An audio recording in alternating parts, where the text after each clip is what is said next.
We have a full house this evening. This is the Novato Unified School District Board of Trustees. It's October 1st. Can you believe it? Wow. This is a meeting of the Board of Trustees. Please rise for the Pledge of Allegiance.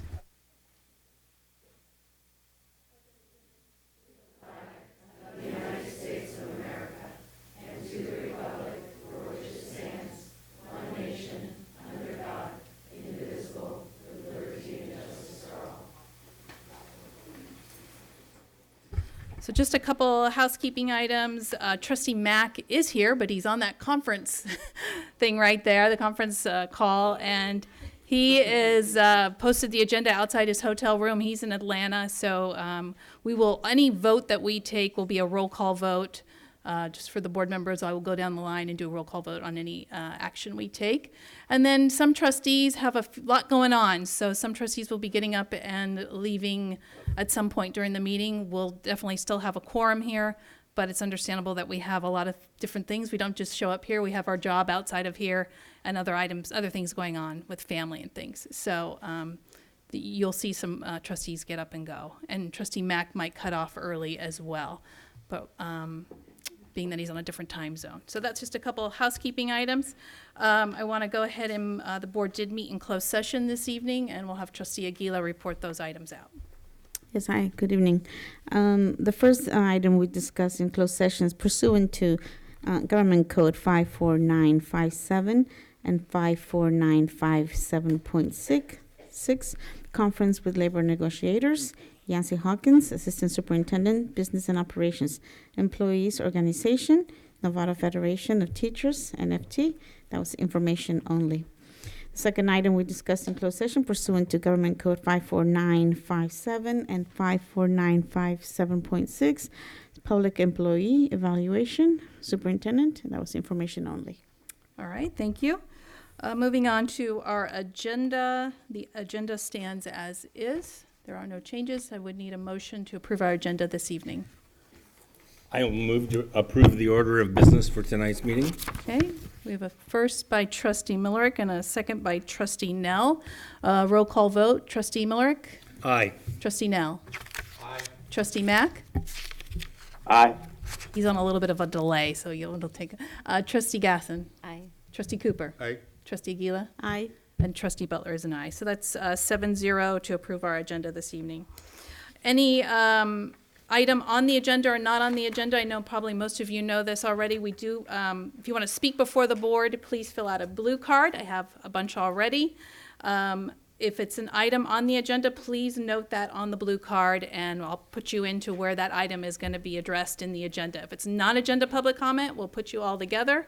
And we'll just go ahead and I'll read off the first three names that I have in the pile, and we'll just go through the motions. You each have 3 minutes. The timer is right there. And come up to the podium when you're called and go ahead and speak those 3 minutes. And please, again, stick to the 3. We have 11 cards, so we have a good half hour, probably 45 minutes to get through non-agenda public comment, which is totally fine. I just want to give you an idea of time. And then we'll move on from there. So the next item is our consent agenda. Does anybody want to pull anything from consent? Trustees. Trustee Mac, do you have anything to pull from consent? No, I'm good. I'm ready to go. Okay. All right, if there's nobody. I'll move approval of consent agenda. Okay, and we had no addendums or anything, right? No, we didn't. Okay. So give me one moment here. So we have Trustee Nell and Trustee Cooper. Trustee Nell is the first and Trustee Cooper is the second. A roll call vote. Trustee Millerick? Aye. Trustee Nell? Aye. Trustee Mac? Aye. Trustee Gasson? Aye. Trustee Cooper? Aye. Trustee Aguila? Aye. And Trustee Butler is aye. That's 7-0 to approve our consent agenda. All right, this is one of the best parts of our meeting is our student presentations. This evening we have Novato High, and they're going to speak to culture of caring. And I think, is Michelle here? Is Ms. Cortez? Oh yeah, there she is. Great.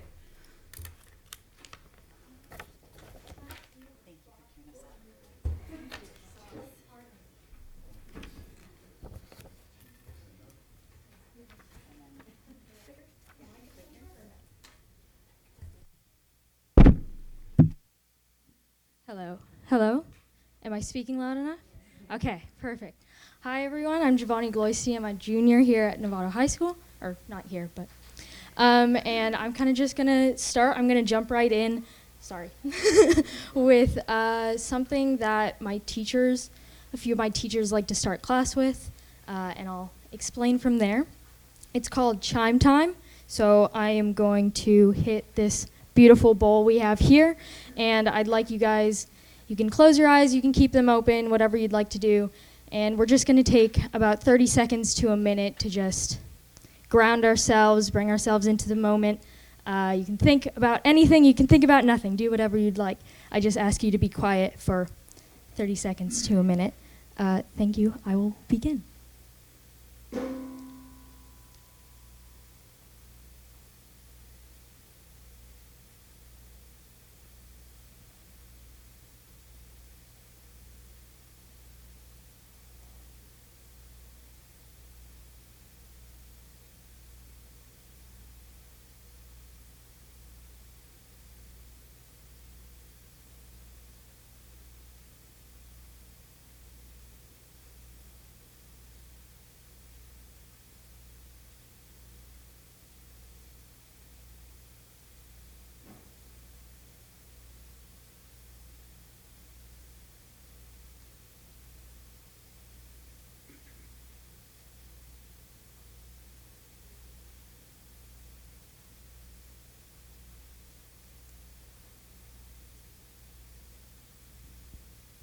Okay, we're going to find a nice spot to stop that, and you can open your eyes, come back. So that right there we call Chime Time, as I said before. I really, really love it, and all of the feedback that I've heard from other students, they really love it as a start to a class or to a day, just to stop worrying about what you're stressing about, bring yourself into a moment, help yourself focus. And it's really about being aware of your surroundings and being aware of yourself. And just helping yourself get through the day, one class period at a time.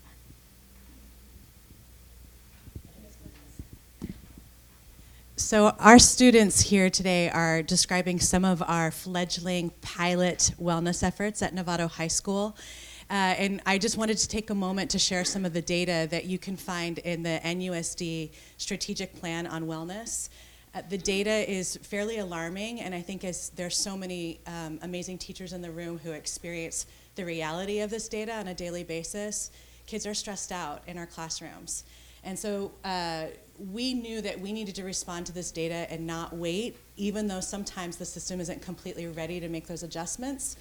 As a school, we've decided that rather than focus on a wellness room or wellness center or wellness space, that we wanted to consider ourselves a wellness campus.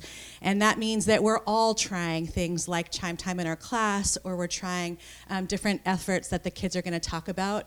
And just a small piece of this effort is a dedicated space that we have in one of our classrooms that we have to dedicate towards wellness efforts. So I'm going to go ahead and pass the mic to describe, we also just wanted to acknowledge that there are many dimensions of wellness, and we think that a full comprehensive high school program addresses the many elements of wellness, not just in individual things that they do in a dedicated space, but through all of our efforts as educators for all students.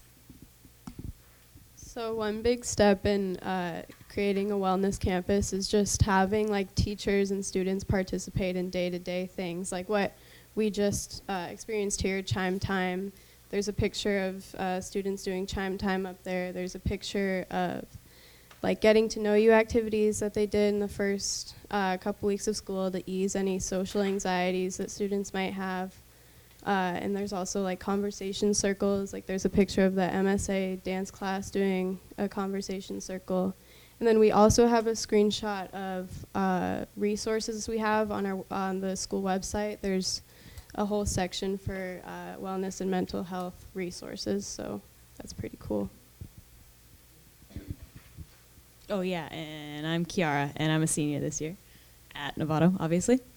So another thing that we had started working on last year with our ASB leadership class, along with one of our clubs called Bring Change to Mind, we started something called Wellness Week. We used to have a sort of spirit we called Kindness Week, where we would have, you know, some events going on at lunch and a speaker to come in about their life story and their struggles. But we sort of decided that we wanted to make it a little more impactful than that and a little more meaningful to specific students' lives, because vague stories and just kindness as a concept isn't as meaningful as listening to someone talk about suicide if you are suicidal or know someone who is suicidal.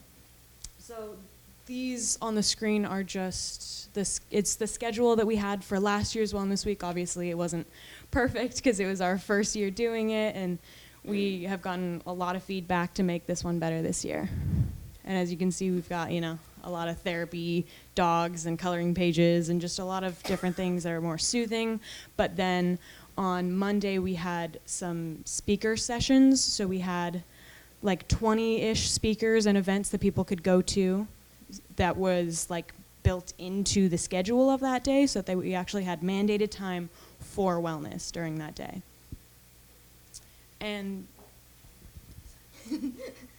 and it's not just this part of the campus that's trying to push for easing stress of students and giving them the outlets that they need.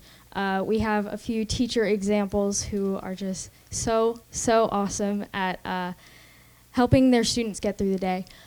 We have some student testimonies here, and essentially what it's saying is they're trying to, it's the teachers who are really helping us relieve stress and do anything they can to help us while we're trying to get through. Okay, it is me again. And another more specific example of that is the yoga class that we have started. Miss Stanton on screen there. We had one class last year, kind of as an experimental class, see if students liked it, see if it would be beneficial to our student community. And it was so popular and so helpful and just got so much positive feedback from students that there are 3 classes this year, and hopefully the same amount next year or maybe even more. I know for a fact I really want to take it. Because I have a lot of friends who are in yoga, and just the feedback is incredible.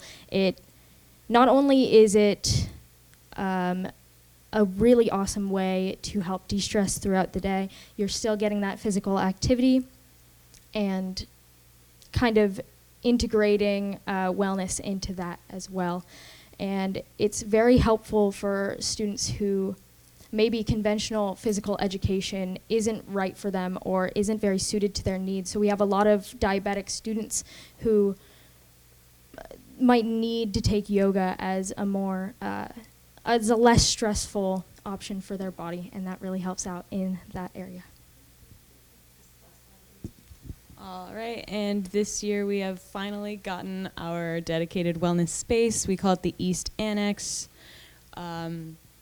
We have recently lost like a program in Novato High, Nobel's initiative, and so we took that opportunity of that huge empty space to put our space into. We had gotten another classroom that could maybe be dedicated to wellness, but it was a little bit out of the way and a little bit hard to access, so we thought this space would be absolutely perfect for everything that we wanted to do. There was a lot of other spaces in there that we could have offices. Ms. Cortez has moved into that space. We have one of our counselors, Ms. McMahon, moved into that space, and our BACR counselors. And we recently have a new, I don't know what her position title is. She's like a wellness counselor, restorative practices. Her name is Amber, and she's wonderful. So we are able to have our space open a lot more frequently. We are still working on a grand opening, though. But we're hoping to have a lot of great events in there, meditation, yoga. We still haven't gotten all of our furniture and stuff yet, but we have big plans for our space. So we have more slides, but we actually wanted to open it up to the board members to ask questions, and we're happy to respond. Our students are happy; they're experts here. Well, let me just say that this was all driven by the students, and that is the most important thing right there. You guys really spoke up and said, we need this, and we probably said, you know, there's funding and all of this, and you guys brought it together, and the administration grabbed it and said, you know what, we can make this work. So I commend the school and the students for doing that. Yeah.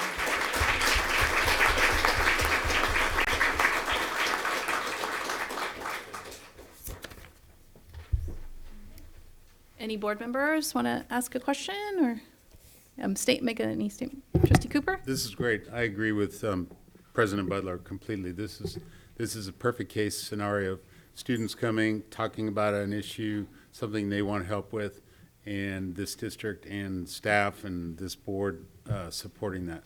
And we're really happy. I'm really glad you guys are here tonight. I do have, it's great to hear your stories. The PE, the yoga, is that PE credit or no? Yes. It is? Yeah. Oh, awesome. Are you teaching the yoga, Ms. Cortez? Are you? Oh, you do, okay. For some reason, I heard a rumor that you were kind I do teach yoga detention sometimes, so that okay. if students need to work on managing their regulation Yes, and emotions, yeah. then I'll Nice. Any other trustees? Trustee Nell? Well, I was hoping to get to 2 more slides where you talk about your tiers, and I was just wondering if you just briefly could touch on what tier 1 would be, tier 2 would be, tier 3 would be. So this is, I do not need to say this to all the incredible educators in the room because they've know all about our 3 tiers of support, but Tier 1 applies to all students, a support that you make available to everyone on campus. And by saying that we are a wellness campus with a dedicated space, we're really respecting and appreciating the efforts that teachers have and the way that they respond to kids every day. So again, Chime Time and academic policies that give a little bit space for kids who have things going on in their life and need to kind of reprioritize, those are Tier 1 efforts that are available to all students. I'm going to change the slide. Tier 2 are the things that we do for some students, and Tier 3 are the things that we do for a very small group. And when I came in last year, I noticed that we started thinking about a problem from a Tier 3 perspective, and we were always like, how do we deliver one-on-one services to kids who are in crisis? But from my perspective, you have to start with Tier 1, and that's always with teachers. Because again, teachers spend the most time with students, and they have the biggest impact on students' lives. So the things that we offered under Tier 1 are things that are really available to all students and engage all staff members on site. And we want to be very specific about our Tier 1 interventions and then also starting to think about Tier 2 because it's the way that we make sure that everyone has access to supports that keep them well and keep them known and supported. So again, I kind of it's hard not to ignore the beautiful faces of teachers in the room. And I just wanted to give a shout out that we know that our success with students relies on the work that teachers do with students every day. And so wellness efforts have to be wellness campus efforts, and they also have to be efforts that keep our staff well too.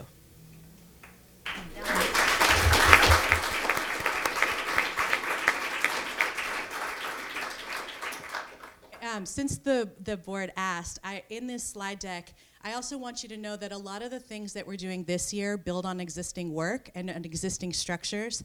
So in this slide, it's just a repeat of the last one. In yellow, we highlighted things that we've had going on. It's part of our system that we might just need small little tweaks for.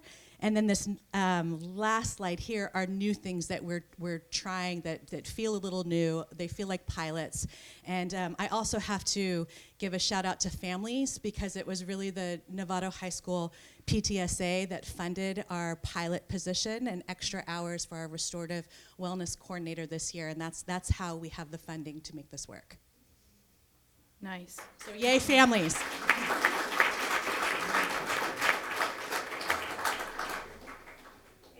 All right, Trustee Millerick. So I appreciate the work, but you've suggested that you actually, at some point along here, can measure changes in people's lives because you see, you're more, because this is recent, you can see what would happen last year versus what was happened this year. Is that a true statement? Can you see impacts that are happening that you can identify, not here in public, but individuals that see a change in what would have happened versus what is happening now? And- So and it's sort of subjective, but I'm trying to make it as quantitative as possible. I think we need to, as a community, value both quantitative data and qualitative data.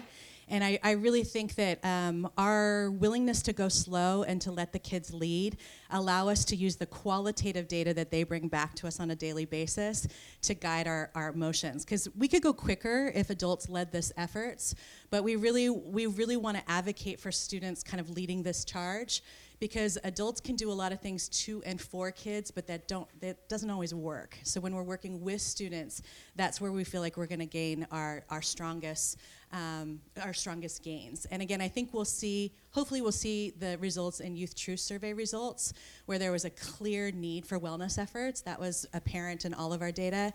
And then we are just, because our restorative justice person who has additional hours for wellness, we have just started a tracking system for the usage of the space as well.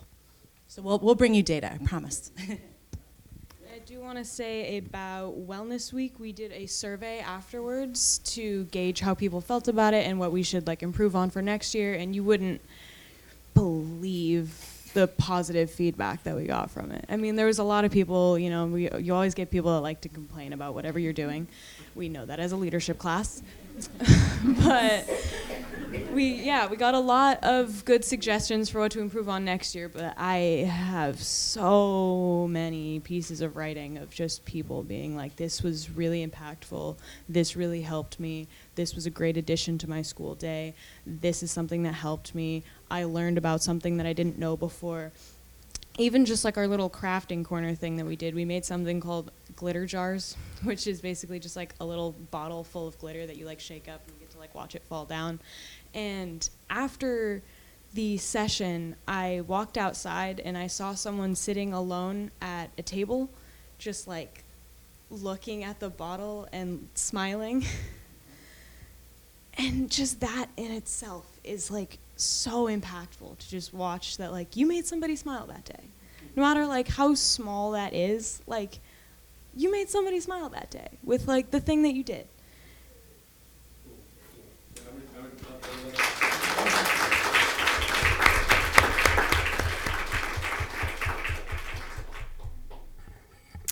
All right. Oh. Yeah.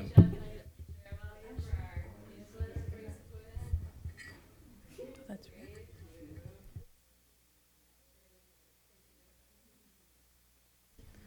All right, thank you so much. That was wonderful. Thank you.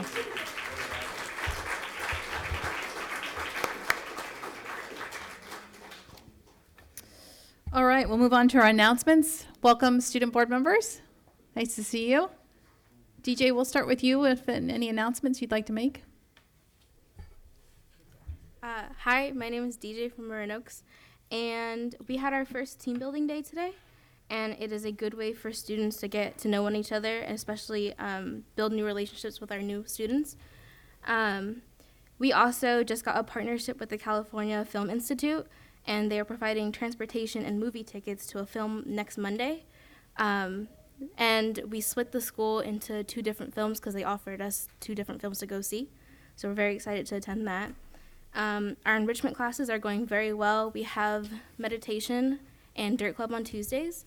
We also have our GSA, our Gender Sexuality Alliance Club, which is on their 2nd year being a club at Marin Oaks, and it is going very well because they are working on educating our community on LGBT history and topics. The garden club is also going strong. We are partnering with GEM, and they're going to help us expand our garden, which is very exciting. And 4 of our students are playing sports in Novato High School, and our Bridges students are working on applying for College of Marin courses for next quarter. So, yeah. Great, thank you. Hi, I'm Jordan Hovey from Novato High. To start, I'll talk about some MSA events that we had or have going on in the future. MSA had their book passage performance this past Friday on the 27th. It went really well, and we had a lot of students show up, and it was a great experience. It always is. MSA has their film challenge this Saturday on the 5th, so that will be exciting to see. And MSA is having a tour day every Thursday in October. So I think it's 8th grade students come and get to tour Novato High and like see all the MSA classes. MSA's Divine Wine fundraiser is happening on October 12th. So that'll be fun for parents to come and see. And then our annual Big Band Dance is happening on October 25th. With October, we're celebrating Breast Cancer Awareness Month. One of the first things we're doing are on Wednesdays we wear pink. Tomorrow is the first day that we do that. So we have leadership class go out and post about having our students dress up in pink. So that'll be exciting to see tomorrow. Our first Saturday Academy is on October 12th. The leadership class is planning on using this to work on homecoming, which is happening at the end of the month. ROTC will be selling pies from October 14th to November 8th as part of their fundraiser. And our college and career resource specialist, Mrs. Peach, has been organizing a ton of new college visits this year. Seniors have really been appreciative of that, and she's been arranging them so that they happen during our new office hours, which is great because students don't have to miss class and they still get to visit and talk with the college visits that we have. Nice. Great. Thank you. Trustee Miller.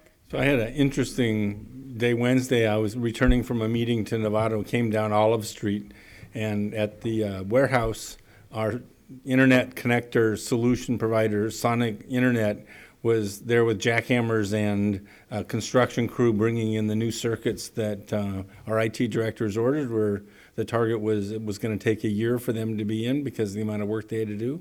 And they've begun, and the first link is in place. And then that afternoon, I came by, and Tim had gotten a status report from them on the progress they'd made, and so they're reporting weekly what they're doing and it's happening in the streets. It's pretty exciting to see a vendor step up faster than anybody than their timeline had planned. Thank you. It's not exactly student interesting, but No. it was No, it's interesting to good. me. Trustee Nell. Nothing. Okay. Trustee Mac? Nothing for me, thank you. Okay. Trustee Gasson? So I just have one thing. I did another Gab with Gaston a week ago Sunday. It was completely different than the first one. I got there and nobody was there, but people started coming and going, and it was really cool. So I got to meet with a couple people at a time. They would leave with somebody else. So I think it went really well. The next one is on the 17th, and I should take a step back. I think one of the things was it was at 8:30 in the morning on a Sunday, so I was up. But the next one I'm putting to after work hours at 5:30 on the 17th at Vintage Oak Starbucks. Okay. Thank you. Trustee Cooper? I don't have anything. Okay. Trustee Aguila?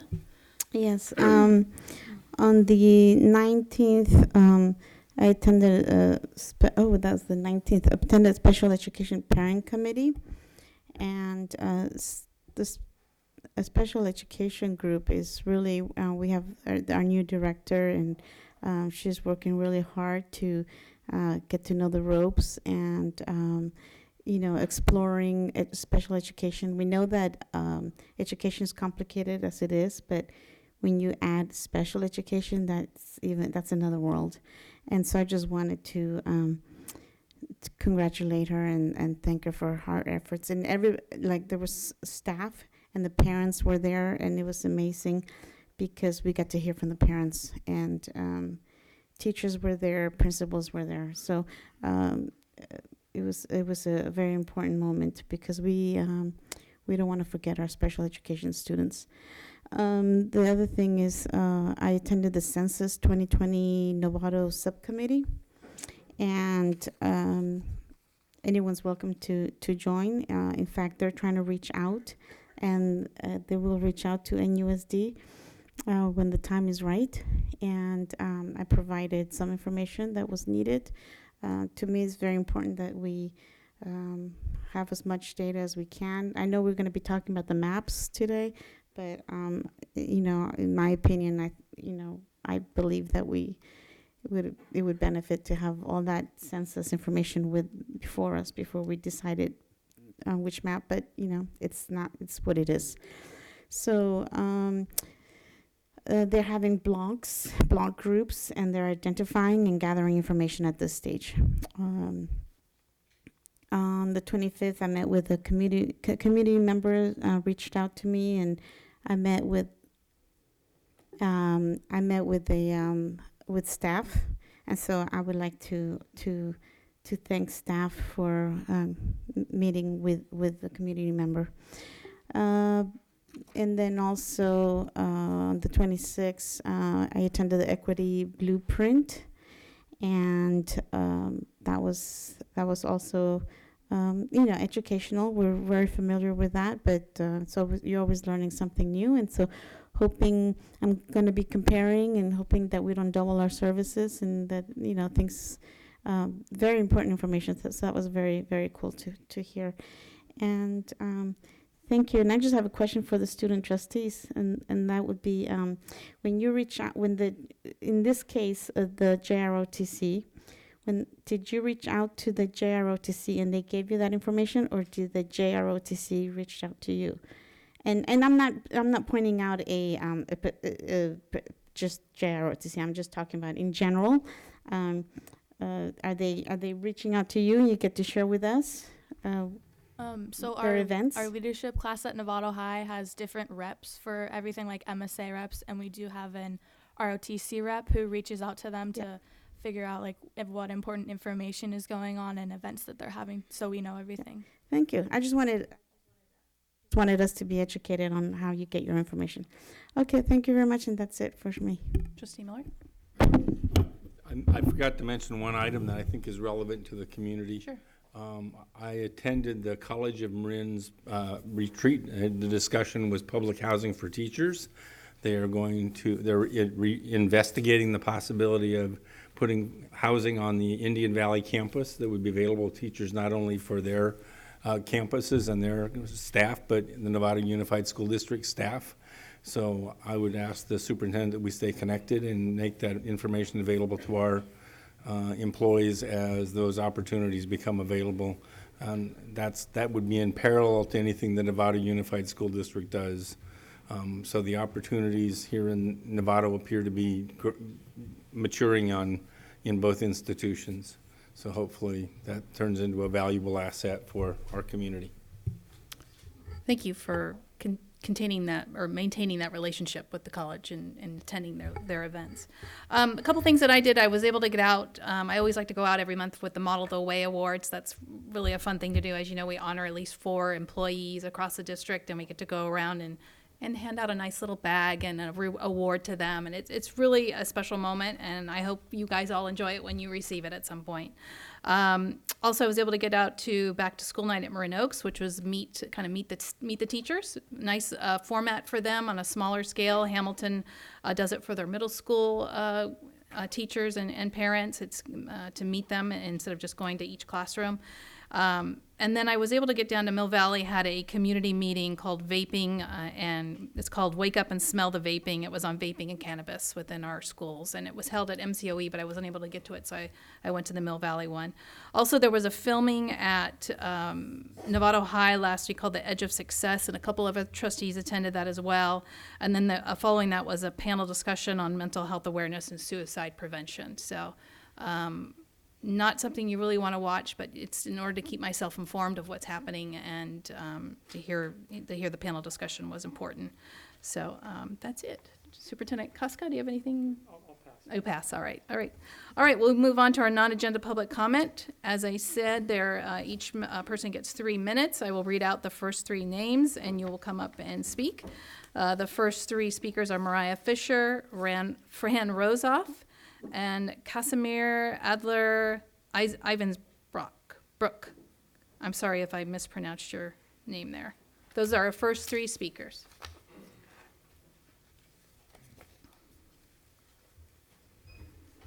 Good evening. My name is Mariah Fisher. I'm president of Novato Federation of Teachers, for those who don't know me. I wanted to just kind of take a minute to honor all of the teachers and community members who have come out to support teachers and their fight for what's best for Novato's students and teachers. I know it's a work night, and you've given your time and your energy, and we all have a stack of things to do at home when we get home. And so I really appreciate you being here. And I just wanted to take a minute to honor that. I'm sure you heard or saw our action this evening outside. I felt it would be appropriate to share some of our objectives with you. We talked a little bit prior to coming in, and I just wanted to address some things. At the same time, a lot of what I've talked about outside, I have shared in public comment before. And so I also wanted to take this opportunity to talk about some other things. We are professionals, and we are professional educators. We have college degrees. A lot of us have masters, PhDs, board certified. We are the poster child for lifelong learning. So I say this because we professionally develop all the time on our own. It's quite constant, actually. Anytime I find a book, it has to do with what I teach or how I can better serve my students. And I'm not alone when I say that about myself. So, I wonder if there's some room in the budget to maybe transfer some money from professional development to the classrooms, because I pay a whole lot for my own professional development on my own in the summers and in the evenings and on the weekends. So just something, and I know I'm not alone on that. Again, we're looking for the priority for the money to be spent in the classroom and not here in this district office. Really, we do budget analysis work ourselves. I know, I've countlessly reached out via at the table or via email, hoping that we can have a dialogue. And I keep thinking, whether or not you have a spouse, you can have a good day and a bad day. There are two ways to look at money. Some days I look at our budget at home and I look at it one way, and the next day I look at it the other way, and my husband vice versa. And, there are two ways to look at this budget, and you are only hearing one voice. And that should change. And I would love to have that change. We've had California Federation of Teachers do a budget analysis.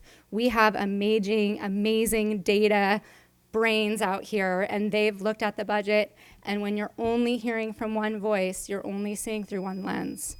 Thank you very much. Wow, that was quick. Thank you. Thank you.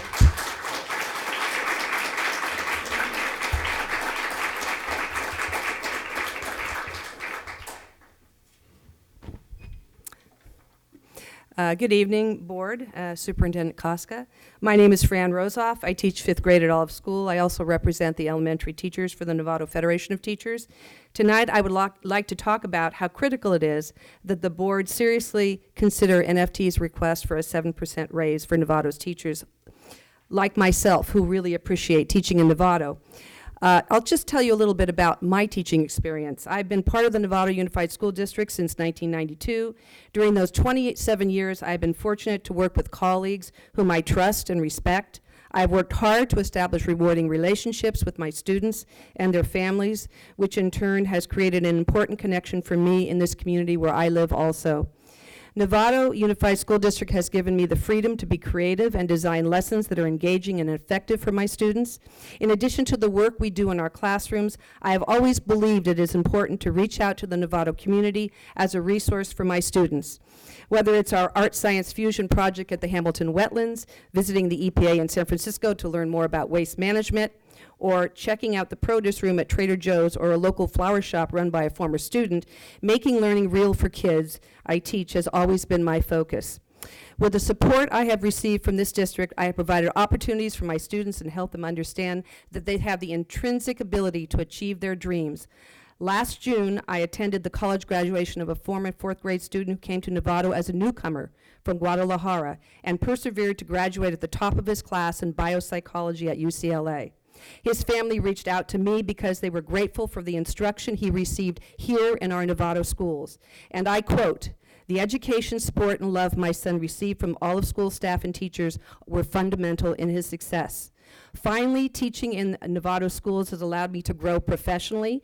NUSD has always provided excellent professional development classes and conferences throughout my teaching career, helped me stay current with the flux of change in education, and push myself to be resilient and diligent because my students' futures depend on it. One of my former students said it best: I have joined the San Francisco tech movement, but I have never stopped thinking about the time spent in your classroom and how that helped shape me as a person. The future is not as doomed as we fear, as long as there are teachers like you and the other Novato teachers inspiring the next generation. And you deserve to know that you make that difference. So in closing, I am grateful for the ongoing support for the Board of Trustees and the guidance of the mentor teachers and staff at the Novato Unified School District who have allowed me to embrace the huge responsibilities of the educational profession and experience its rewards. We need to support our quality teachers like myself with a salary that is commensurate with the cost of living in this community. Thank you very much.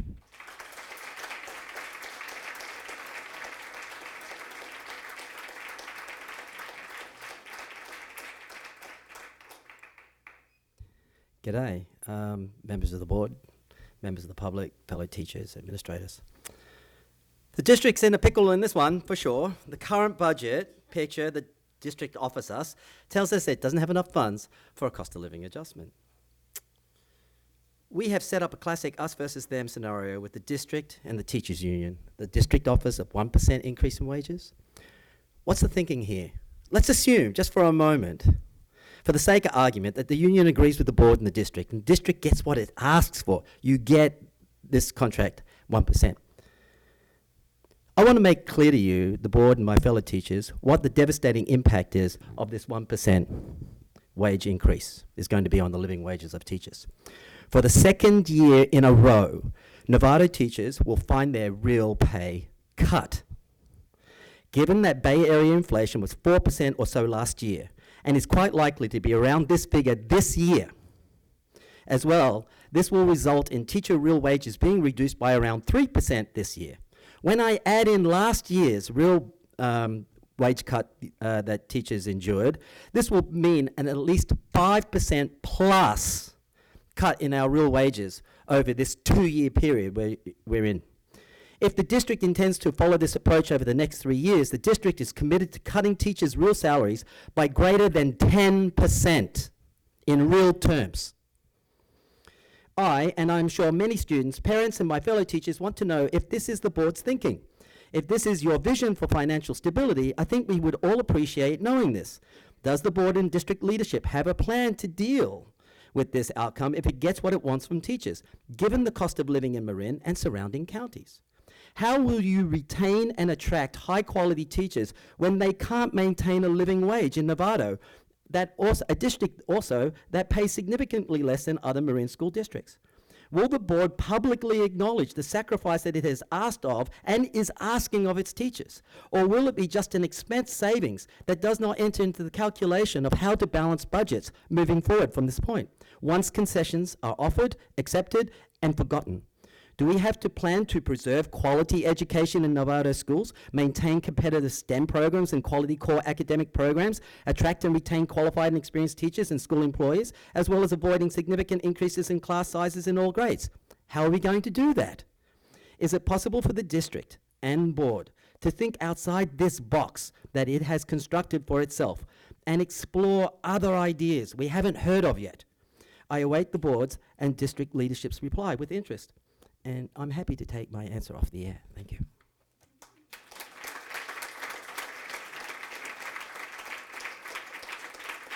The next 3 speakers are Carrie McCormick, Nick Williams, and Chelsea McCormick.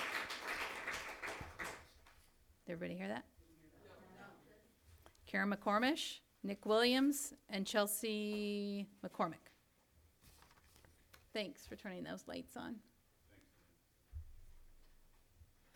Good evening, board members. My name's Karen McCormick. I'm a 5th grade teacher at Loma Verde Elementary. Hi, Jordan. Jordan was one of my students when she was in 4th grade. Thank you to board members who made eye contact with me and honked, showing that you love us teachers. I have been speaking regularly, and I'm very concerned because I'm always thinking about what our values are as the district, what our district vision is and what our mission is. And I always worry about whether our mission and values are being equitably applied across the district. And I have to tell you, it's no. It's no, and it's shameful, and I'm embarrassed. We still have problems with elementary class size in our district. We still have disequity and marginalization of students. It's embarrassing. It's shameful. We have class sizes in elementary school that are outrageous, still 33 and 34 at Hamilton. Students continue to trickle in. Teachers and administrators are at the breaking point. There are often times in our school site when you'll walk in and a teacher who's trying to make a connection with a child who is teaching a split grade level and just got a new student today. And they are almost at the breaking point. And frankly, I am too. The more I'm up here, I'm getting a little bit of PTSD every time I come up here because I'm saying the same thing over and over again. But the district negotiations update states the total cost of NFT's current proposal remains at approximately $5.4 million, or the equivalent of 13%. This includes 8% of salary and for longevity and 5% of additional costs associated with contract language. And this is offensive. It's offensive to me, and I think it's offensive to all the members of the union. And I'm sorry I couldn't stay late enough last time to address the budget. I had a field trip the next day and had already worked a 16-hour day.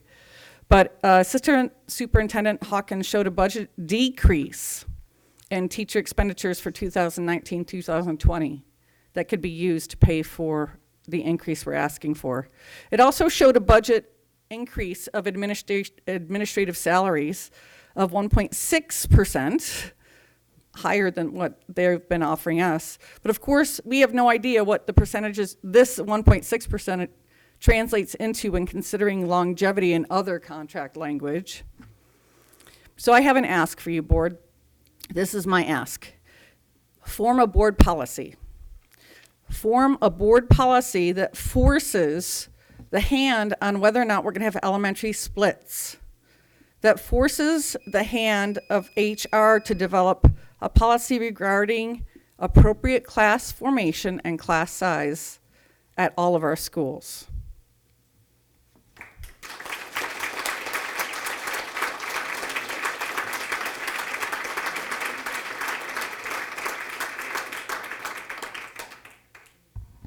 Hi, it's nice to see you all. Hi. So I am here this evening because I love teaching. I've been teaching in Novato Unified School District for the last 13 years. Ideally, I would like to keep teaching in NUSD for the next 30 to 35, if I'm still decent at it and if you'll still have me. And I bring that up because I want to make that feasible for all of our great teachers. And one of the factors that's getting in the way right now of us being able to bring in all of the spectacular teachers that we'd like to and to manage to keep them in the classroom is the gap between our cost of living and our current wages. The median house price in Novato right now is $821,000. That's well outside the scope of most teachers' salaries. Especially as I'm working with first and second year teachers, being their BITSA mentor, recruiting them into our science department. And then when they turn out to be really, really good, and I'm trying to figure out how do I make it work for them. One of them, I found them a house behind a house from one of my daughter's friends' parents. But I don't think that's a sustainable plan long-term for every single one of our teachers. I don't have that many good friends, or that many friends with bonus houses. Very, very few. We know from John Hattie's research that the #1 factor for student achievement is the efficacy and the quality of the teacher in front of them. With that in mind, it feels that our top priority for student achievement would be getting the best possible teachers into the classroom and keeping those teachers in the classroom. I think we have that possibility, and I think we have that opportunity, and I would encourage you to do everything that you possibly can to ensure that we continue to bring in excellent teachers to Novato and keep them here to benefit my students and my biological kids. Thanks so much.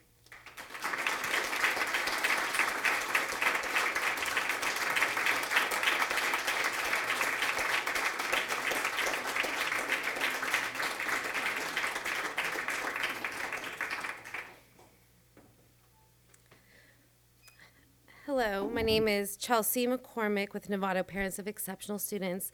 Support our teachers. They need a fair and equitable living wage. I don't have time to talk about that right now. I'm here to speak on behalf of another parent. I'm reading something she wrote. She couldn't be here tonight. My name is Nicole Boger, and I have 2 children enrolled at Novato Unified School District. Both of my children qualify for special education and related services based on different exceptionalities.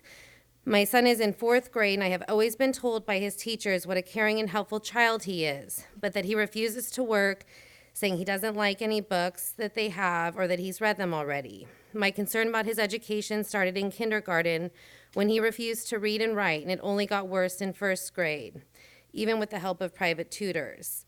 He felt the pressure of being 2 grade levels behind, and one can imagine the heartbreak when they hear their 6-year-old refer to themselves as stupid and that they will never learn like other kids do. I did not request a special education evaluation in 1st grade because I was informed that response to intervention would be sufficient and that all kids are like this at a young age and he will grow out of it. If only I had known then what I know now, after educating myself about my son's rights and the law, I would have requested it sooner. In 2nd grade, I requested an assessment for special education and related services, and he was denied an IEP. Again, in 3rd grade, I requested a reassessment, and test results came back the same as before, only this time they qualified him because his inattentive and oppositional behavior impacted his ability to access the curriculum and make adequate progress. He was the same student as the year before, but things had worsened because he wasn't receiving the supports and services he needed to benefit from his education. Had he been identified sooner, he would have been able to make more progress so far behind. Moving on to my daughter, who just started 6th grade and has an auditory processing disorder. At her triennial IEP last year, my family and I were blindsided when we arrived, only to be told she was being exited from special education and no longer qualified as an individual with exceptional needs. They said it was because she scored an 85 on her assessment and that 84 was the cutoff. While she didn't meet her academic goals set for the year, they were set at a mid-3rd grade reading level, and she was approaching the end of 5th grade. Her teacher reported she had difficulty expanding her writing and spelling words correctly. She also did not pass a single math test in all of 5th grade, and yet her teacher wrote in her exit IEP that Haley loves learning and school and tries her best. I refused to sign the exit IEP document and was told that I could take a few days to think about what I would like to do, as it would be beneficial for her to be mainstream with the other kids in 6th grade who have an elective. My daughter said, "Please, Mama, don't take me out of resource. It helps me be better at schoolwork." She was retested using the Wyatt 3 assessment and retained her IEP and has a resource. It infuriates me that my daughter had to choose between getting the help she needs that result from her disability and the opportunity to experience new things such as choir, art, and band in the same way her non-disabled peers have access to. Thank you.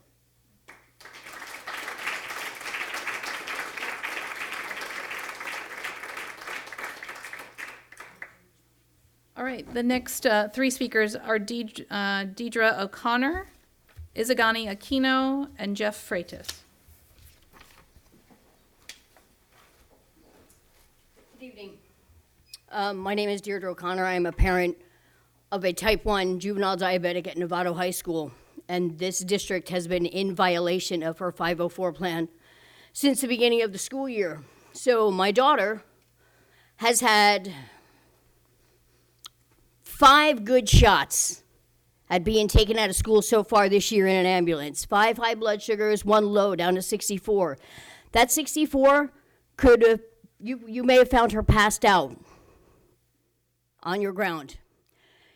I've reached out to special ed services multiple times. I've made 5 calls. I've sent emails. I've reached out to you, Mr. Koska, with no response from any of you. None of you. I am angry at the district, not at the school, but at the district. You guys, first of all, you have a statement, an ADA statement on the back of your pamphlet, but yet that doesn't apply to my kid. What happens to my kids' disability rights? When I finally, so the way it went was the first week of school she had a nurse, and then the nurse left abruptly. She had one nurse for one day and then nothing since then. For a month, we have had no nurse following her. Her diabetes management plan from her endocrinologist states that she must have some coverage at lunchtime. The 504 meeting came up, there was no nurse from the district to run that meeting. Thankfully, I'm a healthcare provider myself, and I was able to run that meeting. I have been managing my kids' diabetes the best I can, but when I am in a procedure room and I am in a sterile area, I can't have my phone.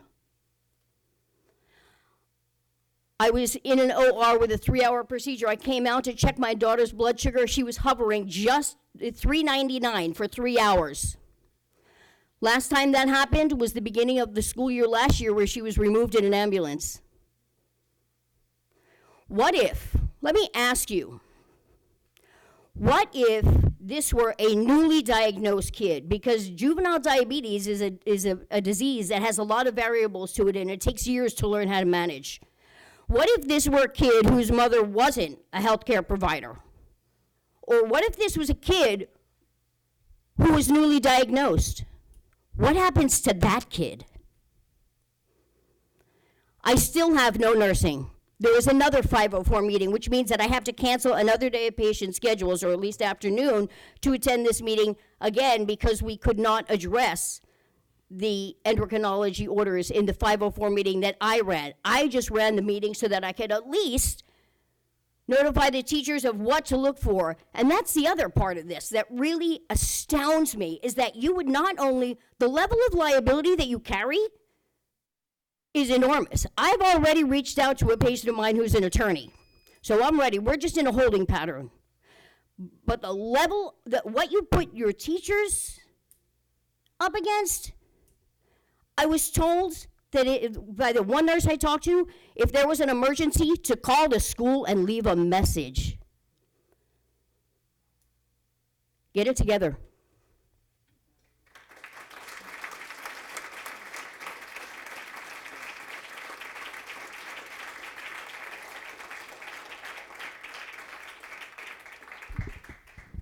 Hello, my name is Izagani Aquino, and I'm a current junior at San Marin High School, here to give a student voice in solidarity with the NFT.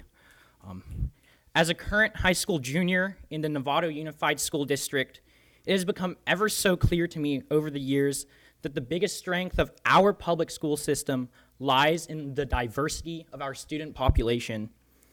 All of the students within the NUSD have different strengths, weaknesses, and learning styles, as well as unimaginable potential that has the power to truly change the world. The different ideas, opinions, and perspectives that compose our public schools are what make me proud to call myself a student within the NUSD. Our differences are what make us truly unique and special, and not only as individuals, but as a community at large. However, the current state of crammed classrooms and overwhelmed teachers has stifled the very qualities that make us strong as a unified school district. While it is in fact the job of a teacher to cater to the needs of different students, the adequate management of in-class diversity becomes impossible when there are too many children to keep track of. Every day, I see examples of densely packed classrooms with students ranging in skill level from advanced to not understanding the material at all. The disconnect in these classrooms is stark, and the sheer size of them forces teachers to play a game of triage that allows them to only focus on a few students at a time while leaving the rest to their own devices. I've experienced this time and time again as a student at San Marin, and the astronomically large class sizes are not only a hindrance to my learning ability, but a sad reality of my peers and I. When classes are packed to the gills and we do not receive the support we need, we feel forgotten, left behind, and frustrated. We are left to believe that the very differences that make us great have no place in the education we receive, and it further pains us to see our teachers struggling to keep up with the demands of the classroom. We know they care, and it hurts to see that the circumstances of the situation prevent them from reaching students on the profound level they wish to. Large class sizes hold students back from learning to their fullest potential, and as seen this evening, teachers within the district believe measures must be taken to improve the situation. I do not have a concrete end-all be-all solution to this problem. However, I do know for a fact that there are many educators within the NUSD who have a great deal of important things to say. Teachers are given the important job of listening to our students, helping them grow to be the hope of today and the leaders of tomorrow. The time has come for us as a community to listen to what they have to say as well. Thank you.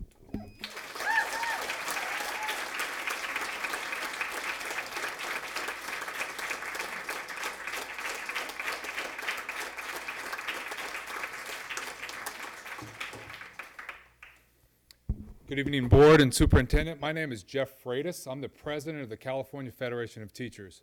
I'm a Vice President of the California Labor Federation and a Vice President of the American Federation of Teachers, 1.7 million members of AFT, more than teachers, nurses, and public employees. And we are here to support the teachers of Novato. With that support, the 85,000 members of CFT are here to make sure that their demands are heard and that their demands are respected. The state of public education throughout this country has weighed heavily on what teachers are experiencing. We are talking about the stress and the wellness, as you have heard about the wellness of students, on our teachers. They are suffering from underpayment. As the cost of living has risen, their pay increases slightly.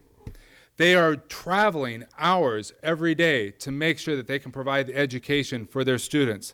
And they question their future in terms of being able to afford homes.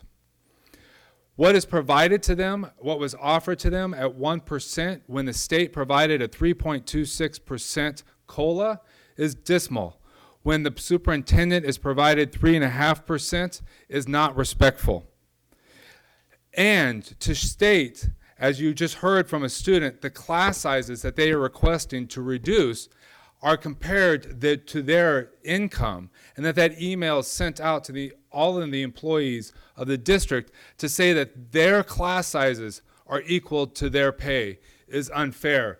Their demands of their working conditions are the learning conditions of the students, and that should never be on the backs and cost of the teachers or the classified of this school district.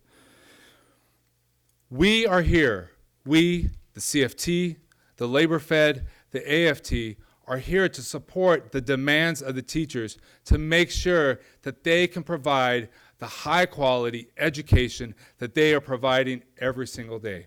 Thank you.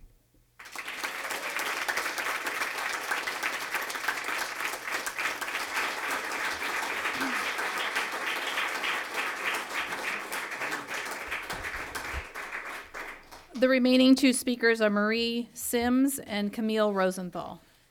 And then we will conclude non-agenda public comment.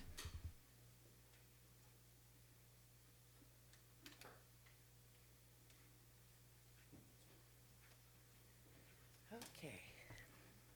Here we go. I gotta put my glasses on because I can't see. Okay.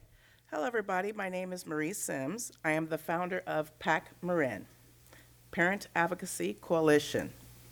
I would like to recognize, first of all, the PTA and the 16th District North Marin Council, MJ Lawson, Heather Smith, Lisa Swanson, Haven O'Halloran, I think I'm saying her name right, and Chris Koska, our superintendent, for being responsive and inclusive to PAC families' needs and challenges with regards to our parents' involvement in the PTA and their children's education.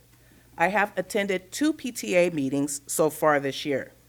I went to San Ramon Elementary School and Lou Sutton Elementary School PTA so far. I want to acknowledge the efforts in making their PTA meetings more inclusive for our families. Our mission at PAC Marin is to assist families in navigating Novato's school system as well as our community services. We are dedicated to creating opportunities of inclusion for our youth and their families. One of PAC Marin goals is to ensure our children are receiving an education in a safe and nurturing environment. We believe that children who don't feel safe have a hard time learning. The parents of PAC Marin want to see their children attend school with a smile on their face, ready to learn, ready to discover, ready to solve problems, and ready to dream and ready to achieve. If you want to know more about PAC Marin, please contact me. I look forward to attending more board meetings, and I look forward to talking with you guys. Thank you.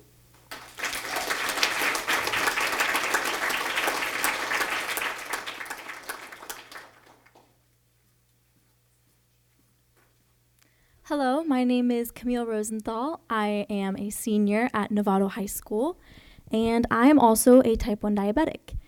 As we've heard tonight, we heard from a parent of a type 1 diabetic, one of my good friends at Novato High School, and I'm here to talk to you guys about the pressing issue of there not being a nurse currently at Novato High School. In all honesty, I'm not here to argue. I'm not here to scare anyone. I'm just here to speak my truth as a student, as a child living with a life-threatening condition. And just to put into some perspective, because I understand not everyone knows what type 1 diabetes is or what these numbers mean that you might be hearing. So for the people in this room that aren't diabetic, your blood sugar typically lies around 90, 100, 120. If your blood sugar is below 60, below 70, typically your body can kick in, find some glucose, and support you. My body doesn't do that. There was an instance in which my blood sugar went low. As we've heard already, I would be on the floor. And that's pretty scary. And it is not the responsibility of every teacher on campus to understand how to respond to such a situation. It is the responsibility of a nurse to cater to the situation and help the student that is in a life-threatening situation. On the flip side, there's also the possibility of a high blood sugar, which can result in DKA, which means you're in the hospital. And this happened to a student that I know. Thank God there was a nurse, there was someone around. The student was taken to the hospital, and they're okay now. Had there not been a nurse, no one wants to imagine what could have possibly happened. As I said before, it is not the responsibility of teachers or the people in the office to figure out how to use a glucagon and inject the child that is on the floor. Additionally, if we call 911, the truth is that the ambulance might not get there in time. This is a never-ending, endless cycle. That's my life. That's the life of 7 other students at my school, and the critical conditions binder of students is about this thick. I understand it's a pressing issue. It's all in our minds, the safety of our children, the safety of our peers, the safety of our students. And just to put into perspective, I understand that you guys are dealing with a lot here on the board. There are a lot of people that come here and speak their mind, and there's a lot to deal with, and I commend you guys for dealing with it. But one day without a nurse at a school is another day that something tragic could happen to a student. And I hope that you guys can take that and do something about this pressing issue. Maybe I'm biased because it's my life on the line as well. Thank you.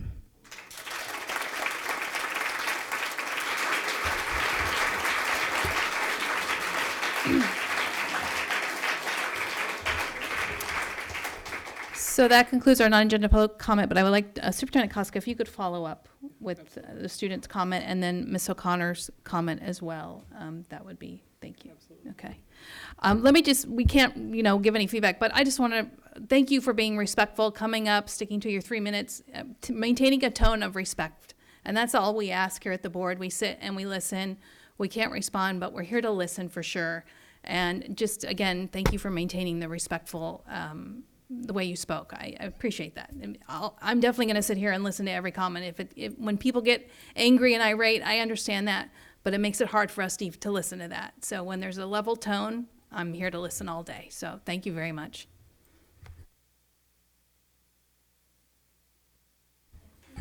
All right. As I know people are going to get up and leave, and I appreciate everybody coming this evening. We will move on to our public hearing. This is sufficiency of instructional materials for 2019-20, the Williams Act. I will hold off until the room quiets down a little bit, until I open that public hearing.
This is for sufficiency at instructional materials, 2019-20 Williams Act.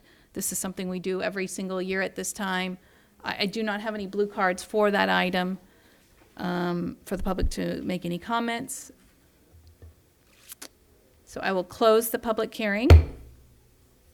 And now we will move into our discussion action item. This is the same item, but it goes into discussion action under 14A. Again, the resolution number 13, 2019-2020 Williams Act, sufficiency of instructional materials. And Amanda Davis is here this evening. I will turn it over to Amanda. Good evening, President Butler, Board of Trustees, and Superintendent Koska. I am Amanda Davis, and I am the coordinator of teaching and learning, and I have the pleasure of updating you with the annual update of our Williams Act. So earlier this month, well, actually we're in October 1st, end of last month, we sent out to all of our schools to get an update on the materials and books and instructional materials at all of our school sites to find out if they had everything that they needed for their students.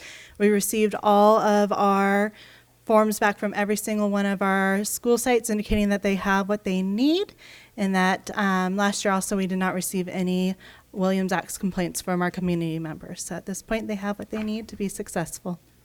Thank you. Okay. I did mention just when we met earlier that Nova, the last page in our, it does not have, it says they did not mark as having the materials. They have their materials. They now have them, and which they is on the usually date is when we delivered it. Okay. But they didn't, it just says our school does have, and they did not initial it. So. They have them. They have them. That's what I Ms. need to Smith know. delivered them last Friday. That's all I Yes. need to know. Thank you. Yes. All right, so. We have a question. Correct. Debbie? Yes. Question. Trustee Cooper. Just procedural question. How do you, so you send out these forms, do you also send a committee or somebody go to each site and visit various classrooms, or how does that work? So the form goes out to our administrators, and they go through and meet with their teams to find out is there any materials that they need. Our teachers, I would say, are really good about emailing us earlier prior to this date anyway, saying, Right. hey, we need social studies, we're short this, or whatever it is that they may need, and then they let us know and we get it to them. Okay, So. good, thank you. All right, anybody else? This is a discussion action item, so we need a motion. Okay? I second. So we have a first by Trustee Miller, a second by Trustee Aguila. Noting that we in fact do have the form. Okay. With the Right. adult ed in hand, it's Right. just not in our packet. For Nova, it's for Nova. Nova. Nova, Okay. correct. This is approval of, let me just remind myself, so it's for the record, the resolution, number 13, 2019-20 Williams Act, sufficiency of instructional materials. Roll call vote. Trustee Millerick. Aye. Trustee Nell. Trustee Mac. Yeah, I heard him. He sounds very sleepy. Trustee Gasson. Aye. Trustee Cooper. Aye. Trustee Aguila. Trustee Butler is aye. So that is a 7-0. Thank you. That passed. Thank you. All right, moving on to item 14B. This is our district elections, proposed trustee area maps. And I'll turn over to Superintendent Koska, along with our demographer is here as well. Hi, Larry. All right, Larry, welcome back. Thank you. Long time no see. It's been a while. All right. So as you all know, this is part of an ongoing conversation we've had in regards to transitioning to district elections, and we've been reviewing proposed maps. Today we have some previously existing maps that we're going to explore, and then we also have some new maps that we've shared. They've been posted online to the public over the last 10 days plus. This is just one more step in the chain, one more opportunity for you to have a discussion together, and another opportunity for the community to give us input, and an opportunity for Zach to come back from college via cell phone and his mom to continue to give us great input on the map process. So before we let Zach and his mom come up, we're gonna let Larry come up and give you a chance to ask any questions about things that you've that has come up for you as you've explored the maps. All right, and there's copies in the back if you want an actual colored copy. Everybody's good? Okay. On that back table back there, there's copies of each one of them. All right. Thank you. Well, President Butler, members of the board, Chris as well. Have a quick presentation to go over as quick as we can with all the scenarios that are in the packet. But Is your mic on? Just to. Is it better? You're too tall. Too tall. I will. Now I won't be able to hold it. I will lean in.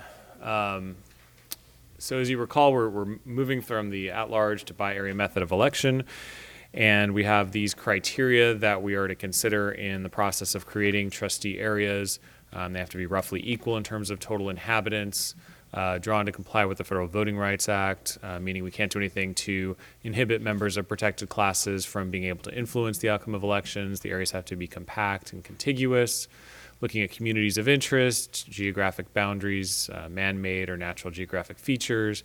Incumbency is an allowable consideration. It can't be a primary consideration. And then other local considerations such as attendance boundaries or school locations, that sort of thing.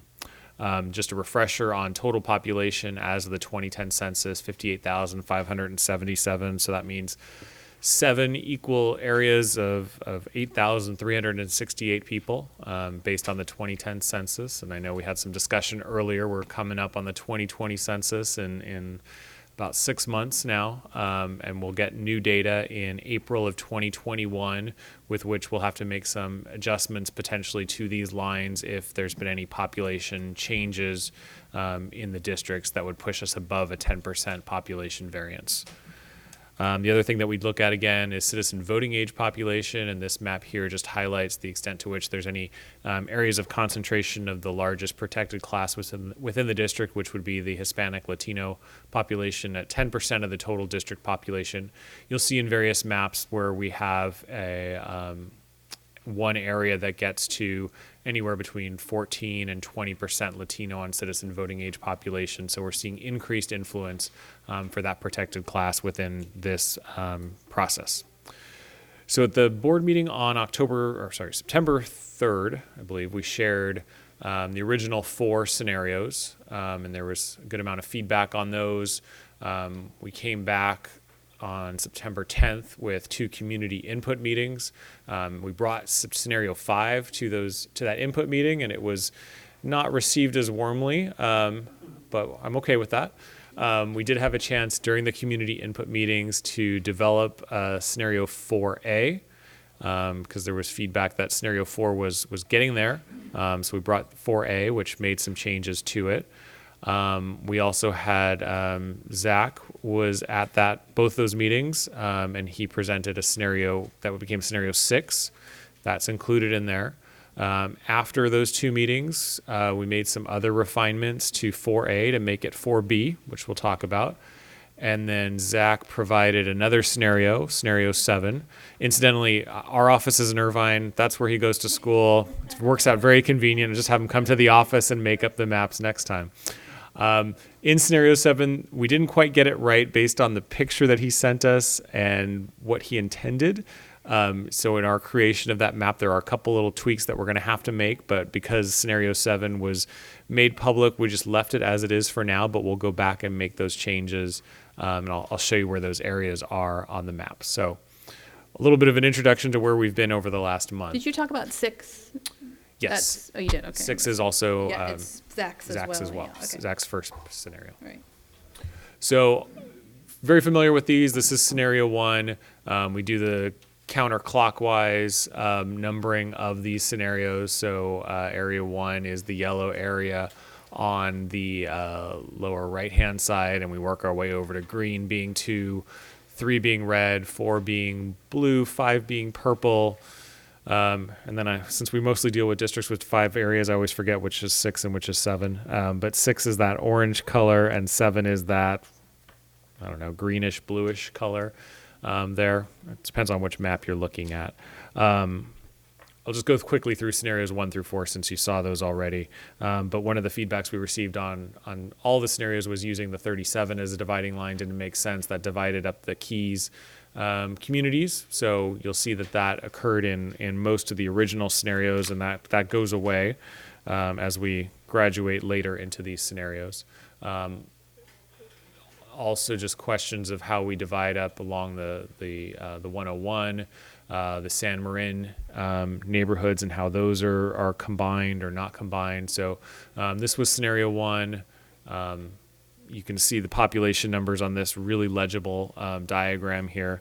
But what I'll highlight is in Trustee Area 3, the citizen voting age population is at 20.38% for the Latino population. So that's the highest one that we created in terms of being able to just have a larger influence area. You'll see most of the other scenarios are in about the 18 to 19% range, so not that much lower than this high water mark, if you will. It's not possible to create an area where it's a majority Latino or plurality Latino, but it is possible to create double the amount of influence in this particular area than the district as a whole. Scenario 2, we did cross the 37 in this one, but we crossed it in the wrong spot. So that was feedback we heard. We crossed the 101 where we probably shouldn't have in area 7. The area 2 crossing over and taking in part of the San Marin neighborhood, that was other feedback we heard. So what we can discuss in this part of the agenda also is if there's any scenarios you don't want to see again, and I won't have my feelings hurt, we just won't bring them back and talk about them anymore. Yeah, there's a little bit too many to probably have a good discussion on. So we'll just a recap of these real quick. Again, similar demographics. Area 3 has a stronger Latino percentage there. Scenario 3, again, we use the 37 as a dividing line. Area 5 is that purple area that takes in that large swath of territory. I think that was other feedback we heard that was less than desirable. Area 2 doing that weird crossover again, so probably going to hear about that one being tossed. But I think scenario 4 was close to beginning to look what the board was hoping for. We still had the 37 as a dividing line, which we got rid of. And we've had some of the San Marin neighborhood that needed to be put together differently. But this was getting closer, was my understanding. Yep. And we have similar demographics. So at the community input meetings, we got to have fun and play with the maps and move areas around and see how many people were in each of the areas.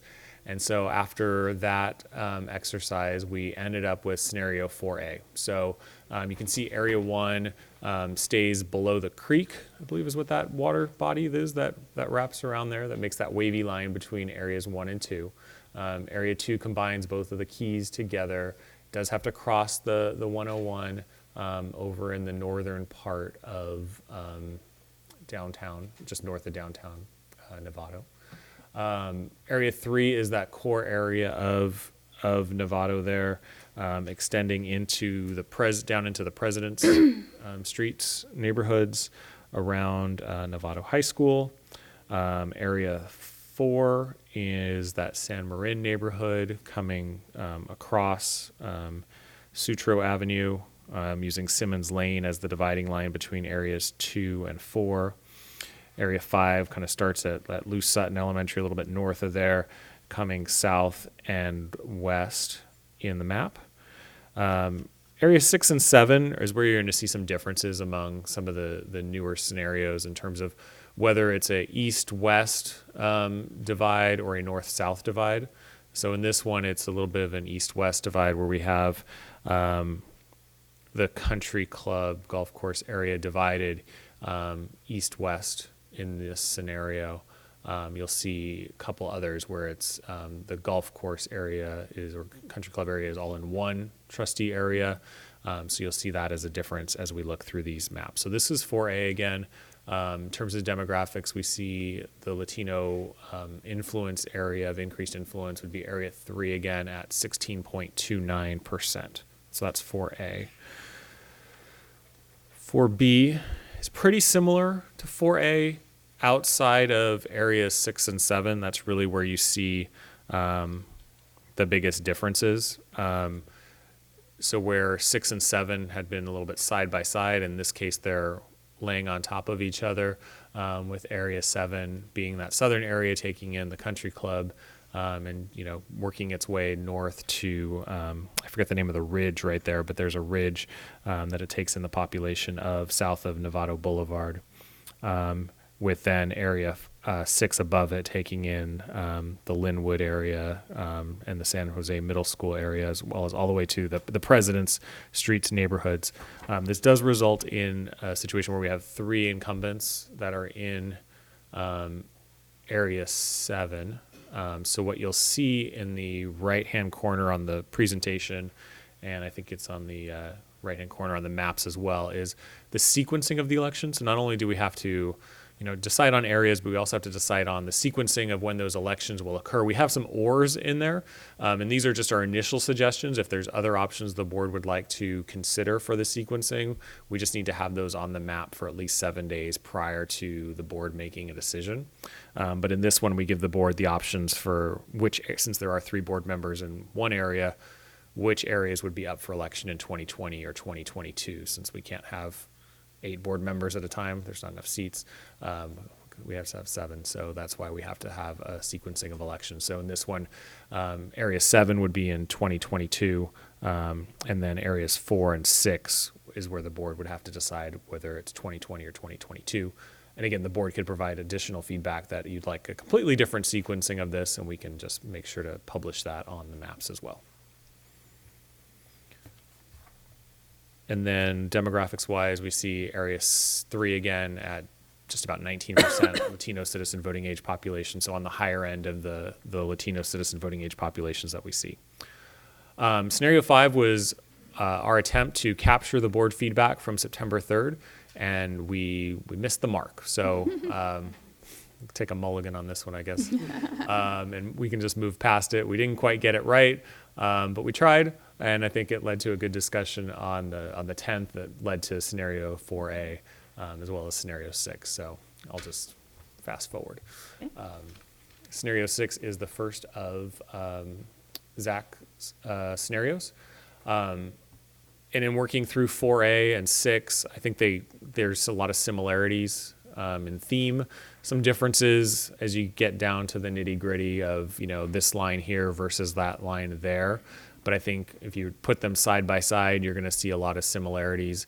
Area 7 is a little bit narrower in this scenario and goes farther north towards Linwood, would be one difference. Some small differences in the kind of western part of downtown as you go towards San Marin, some little differences there. But a lot of similarities to look at and think about it with these 2 scenarios between 4A and 6. Those are probably the closest together. And then in terms of demographics, again, we see that 18.6% Latino in area 3. And then finally, scenario 7, if that one had a sister or a cousin, it would be scenario 4B. So 4B and 7 are similar, just different variations on the theme. And I'll highlight in a moment kind of the areas that we're just going to have to clean up. But again, very similar in a lot of respects to 4B. But we will look at, I highlighted on this page. There's 2 areas that we're going to go back and just clean up to match what Zach had originally intended and which we missed on our creation of this version. So we'll come back with a scenario 7A, just so it's a different number so the board can have that in its consideration as well. But just a census block here and there that were misassigned in this process. So that's the sprint right. through. Just to go out on a limb here, do we want to eliminate any off the bat right here? I think I'm going to say 1 through 4, based on what we heard.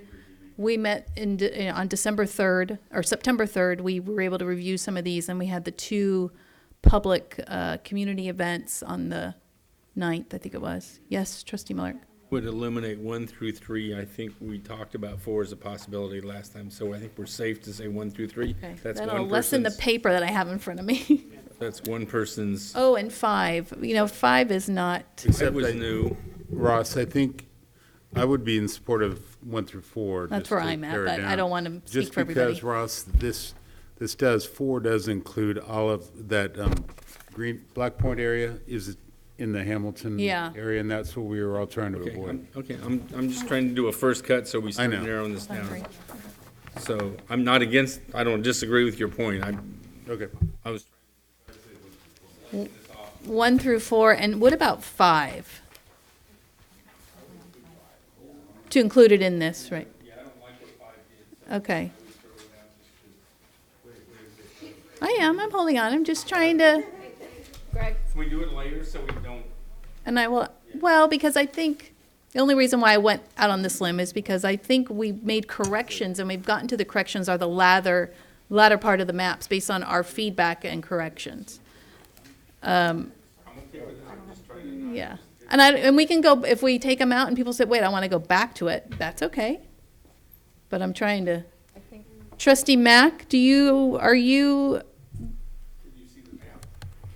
Yeah, I've got it on front of me, and let's just kind of flip it. Yeah, I'd like us to consider 4A, 4B, and then 6 and 7. 6 and 7. Okay, so you're kind of where I'm at.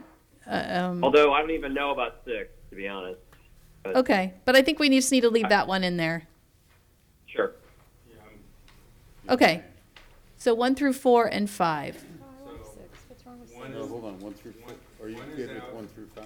2 is out, 3 is out. Right, and 4.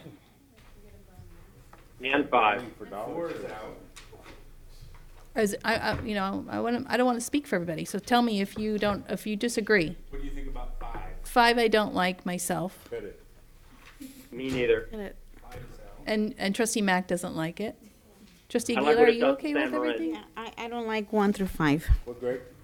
I like 6. I don't like what 5 does to San Marin. Right, so I think that. Are we helping you, Larry? 4A, 4B, 6 and 7. Yes, there you go.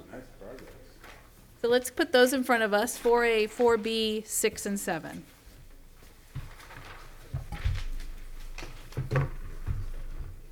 So then we're left with 2 maps that have 3 trustees in area 7, which are 4B and 7, and 2 maps where it's broken up how they've been, with just 2 trustees in area 6. Can I make a comment? Now I'm going to go to comments. Yes. Okay, so 4A and 6 both take the Ignacio Valley and split it in half by including a group of homes that are on the other side of the ridge from Ignacio Valley. And so I am less inclined to support them than I am 7 or 4B. On the other hand, Wait, can you, you all have lived in Novato longer than I have. Sure, you want me to slow down? Can you just say what you said again? Sure. Where does it split it that you don't like? so I'm looking at map 4A. And 6. You see 4A? Yeah, and 6, right? So 4A's got the Ignacio Valley. If you go up Ignacio Valley Road, Okay. it's got a bunch of houses at the end of it that are split off into a separate trustee area up by Fairway and those in a separate trustee district. But in order to do that, they took the Loma Verde area and they included houses closer to Roland than they, Are you talking about the Highland Drive area? yeah. So am I reading, oh no, pardon me, it's not 4A, it's 6 that does that. 6 is the one, pardon me, 6 is the one that it laps way over into the Roland area. Oh, I see what you're saying. See how 6 rolls way up I there? have a problem with that too, because that splits the Linwood community right in half. It does. That, if I could chime in really quick too, living in this area, living in the 7 area in all scenarios, no matter what, I can really say that the Loma Verde area or the Ignacio area does not have that much in common from a community basis, going up and over in the hill into Crossroads and Southern Linwood. So splitting Linwoods, I agree, I don't like that, but also having the District 7 go up and over the hill and cover Crossroads, they're just kind of, they're different communities. Anyway, that's my take. So I would. So my suggestion to us is consider 6 for exclusion. That's what I was just going to suggest. For now, but leave it kind of on the cusp a little bit. Okay. Enough for me, somebody else can talk. I thought 7 was going to come back. Yeah, but he circled the couple little areas. It wasn't, I mean, we can still look at it. Okay. There was a couple. But that gets us to 4A, 4B, and 7. Right. So, any other questions, or what I would like to find out? Okay, yeah, Trustee Gasson. Oh, I'm sorry. You might actually be going this direction. So, with the 3 trustees. That's where I was going, yeah. Okay, so I was in attendance at the City of Novato, a lot of their meetings and stuff on this. So I'm a little unclear about the timing on if we have 3 in one area. So we've got 2 that are up at the same time, their terms up at the same time, and then Trustee Mac is up next year. So my understanding from attending city council meetings was that the one that was up the earliest had to all run for that area. So if we pick the one that has Trustee Mac, Aguila, and so 4B, for example, or 7, that the race for that area had to be at the earliest of the people that were residing there. So that would be next year for all of them. And all 3 would run. All 3 would run for that area, but if for some reason they didn't win, they finished out their term. So nothing we do in this process is intended to shorten or lengthen anybody's term on the board. Okay. So because we have all board members are currently elected at large, and the 2 board members in Area 7 whose terms aren't up until 2022 were elected at large, and so they don't really fall into that area per se. If you were to have Area 7 be up for election in 2020, you could certainly do that, and then you would have the 2 trustees who reside in Area 7 also that would not be able to run for re-election in 2022 because there's already a board member who resides in that area. So we can only have one board member. But they would continue out their term until 2020. 3 trustees until 2022. And there would be an additional area that would be unrepresented until 2022 as well. But aren't they supposed to then, if they chose to, all 3 of them could run for that area? Not until 2024. They've got a term already they've got to live up to. So they've got to go through 2020. They can't shorten their term and run in 2020 is what he's, yeah, they're already been elected. Well, that's what I'm saying. So the distinction, because I actually, with Mayor Lucan, we went over this because, not to put him on the spot, but so if Trustee Mac, well, so they would just automatically then fall off, right? If he decided, they would go out in 2022 because somebody else would already be in that role then. So if you had an election in Area 7 in 2020, then that person serves in that seat for 4 years. And there would be no election in Area 7 until 2024 again. So the people who also reside in that area would not be able to run for election in 2022. So based on our decision, if we were to choose one of those 2 trustees would be out. If you went the direction of having Area 7 up for election in 2020. Exactly. They wouldn't be able to run until 2 years later when that area comes available again, and then they could choose to get on the board. So my question to you is, can they choose to resign their seat and run for, now they're no longer on the board, they've resigned late enough that the board doesn't appoint, can then they choose to run for that District 7 seat? It's their choice to resign, not your choice. You didn't force them out, they chose. I think we may want to consult with legal counsel on this Okay. because, yeah, good. So I had a conversation with David Soldani this morning about this topic, and what he shared with me is that in the area where we have multiple trustees for one spot, and so we'll use map 7 as an example, anyone in that area could run for the election in 2020, even if their term wasn't up. So everybody has the opportunity to run. If they're not elected, then they would finish out their term. Oh, that's what Diane was saying then. Yeah. Right, okay. So that's how that would work. And then, as Ross is saying, then if they finished out their term and then they wanted to run for re-election, they could run 2 years later. They could run for that seat when it's available. That make sense? In 2024. In 2024. So they can without my theory was they could resign, but They wouldn't fact need is to. they do not need to resign their current seat. Right. They can run for this seat. If they get elected, then Mary Jane would say you can't hold 2 seats, so you have to give one up. You give up the one that you were holding to take the new seat, but you don't have to in advance give up the seat. Correct. One thing that he pointed out is we want to make sure that one of the things we consider is the effect that this has on the continuity and the stability of the board. So these decisions, while we're not taking trustees' residences into consideration when we're drawing the boundaries, when we make these final decisions, that is a variable that we want to consider, is that what are these decisions going to do to the stability of a board over time? So just another variable to think about. Yeah. And actually, I'm glad you brought that up, because that's what occurred to me is that, one of the things I've come to appreciate is that there's so much more history here, and so it helps. And that would be 2 trustees that would no longer be here because Right. of where they lived. So. Anyway, thank you for that clarification on that. You got a back room you can let? Okay, I have 2 public comments. I would like to go to 2 public comments that I have, and then we'll come back around with more discussion. So I have Zach Griggy. His mom is here representing, or Zach's on speakerphone. And then Alan Harris will follow that.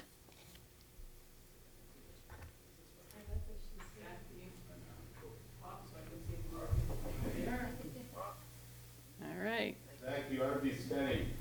Yeah, how's the grades coming? Go ahead, buddy. You're on the microphone. All right. Can you all hear me? Yes. Imagine a very tall boy. All right. Yeah, kind of crammed into a dorm here. So, yeah, y'all thought 400 miles could get rid of me. So I'd like to speak to y'all about the maps for you today and express my preference for maps 7 and 4B. And I kind of want to, but before I do that, I kind of want to go on a tour of sorts of like just to be very specific about the 2 changes that are going to be made to map 7. Specifically looking at, ideally somebody there can pull 7 up. I'd appreciate it. Looking at map 7, the area between Novato Boulevard, Simmons Lane, Novato Creek, and Grant Avenue will be moved from District 1 to District 4, which will unite both sides of Simmons Lane south of Novato Creek in District, in the Purple District, District 5, I believe, and a bit of land between Hill Road, Indian Valley Road, and Arthur, and Novato, and Arroyo Vici Creek would be moved from District 5 to District 3. Those are the 2 changes that would be made. It might be, even I'm having trouble describing them right. But the major effect of this basically is it renders the 2 southern districts, 6 and 7, having the same footprint. So if you like the remaining 5 districts in map 7 and the southern 2 districts in map 6, for example, you'd be able to switch those two out, and I'll make a rendition of that ahead of the next board meeting. Now, I'd like to turn specifically to why I prefer map 7, and that deals with a comment that happened at the afternoon session at the community input session, where I presented map 6, and a resident expressed that they would like to see Partridge Knolls, or the area just north of the north end of Simmons Lane, united with San Marin. And so that was one of the primary goals in map 7, and I think that it does indeed unite Partridge Knolls 1 with San Marin, and unites Olive Hill in District 3. And it creates a unified Southern District that I would recommend having 2022, but the board's free to do what it would like. I'm being very incoherent here. I'm used to speaking at a podium instead of, this is completely new to me, sorry. But now, to turn to distinguishing map 7 from map 4B, they're both substantively similar in the Southern District. However, in just looking at the maps, map 7 has fewer boundaries running along smaller roads.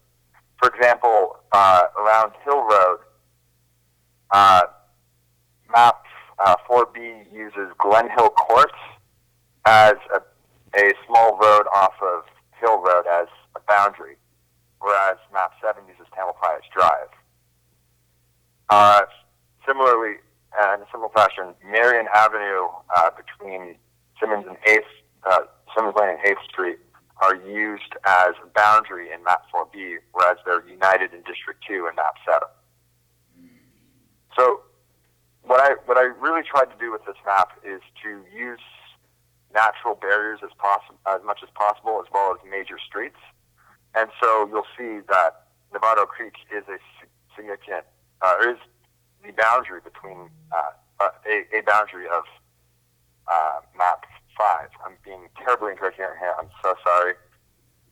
And this board expressed a desire to maintain those geographic boundaries as much as possible, to maintain communities of interest, and to avoid splitting neighborhoods where possible. In map 7, by uniting neighborhoods such as Partridge Knolls with San Marin, and Loma Verde with Country Club, all while minimizing these smaller splits on smaller roads, and using these natural boundaries like Novato Creek, I think best unites communities of interest and fulfill those criteria. So I'd urge this board to adopt map 7, or if they really don't like map 7, map 4B. Now, sorry for wasting y'all's time. Zach, yeah, I think there's a question. I have, what? I think there's a question. Okay, I'll take any questions. Hi, Zach. It's Tom Cooper. Can you hear me? Yes.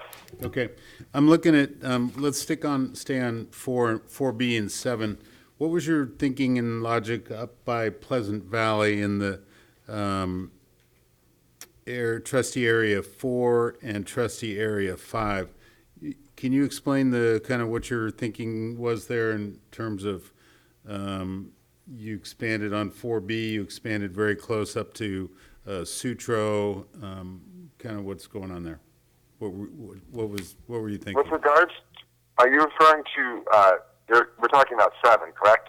7 and 4B, the comparison in the, it's right up 4B he didn't do, so just to make that clear, but 7 is the one that he created. Okay, 7.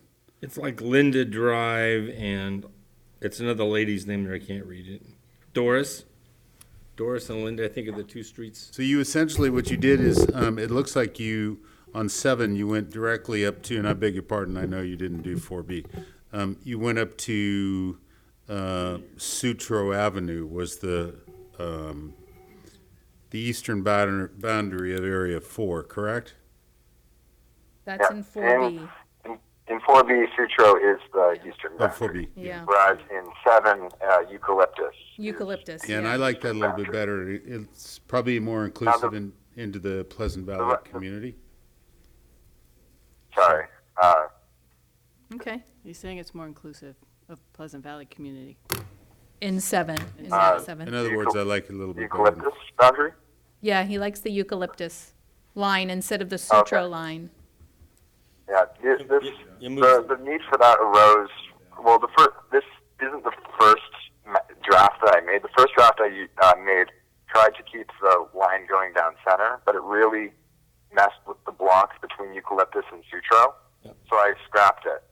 The whole reason for that shift was because of the population added by including Partridge Knolls, which necessitated a shift from the estates over to that block between eucalyptus and sutro. So those were basically just swapped between districts. So to be clear, Zach, I live in Partridge Knolls East, and you've moved Partridge Knolls West.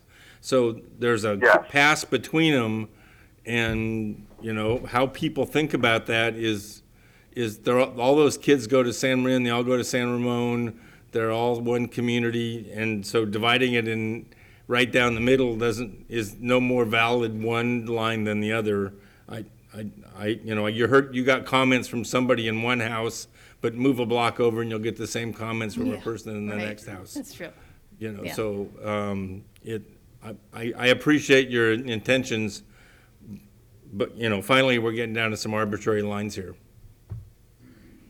Okay. So do you have I'd any? be happy to render another map that includes Partridge Knolls West with the olive district. That is a very viable option given the population numbers. Well, we're going to see how we end this evening. We're going to go through with what we have left. We eliminated some maps.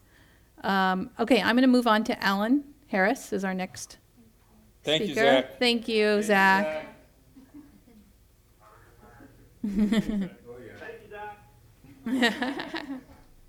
Thank you. My name's Alan Harris. My principal concerns in the exercise that you've gotten into is that the future would provide for qualified, motivated, and connected trustees from the educational community in Novato. I think that would speak to the success of the district going forward. Mm-hmm. The recommendations I made at the afternoon meeting in early September was that each of the districts ought to have an active school within the boundary area as a place where candidates might come forward from the parent community in each district. And all but I think at least one of the maps before you have that meet that criterion.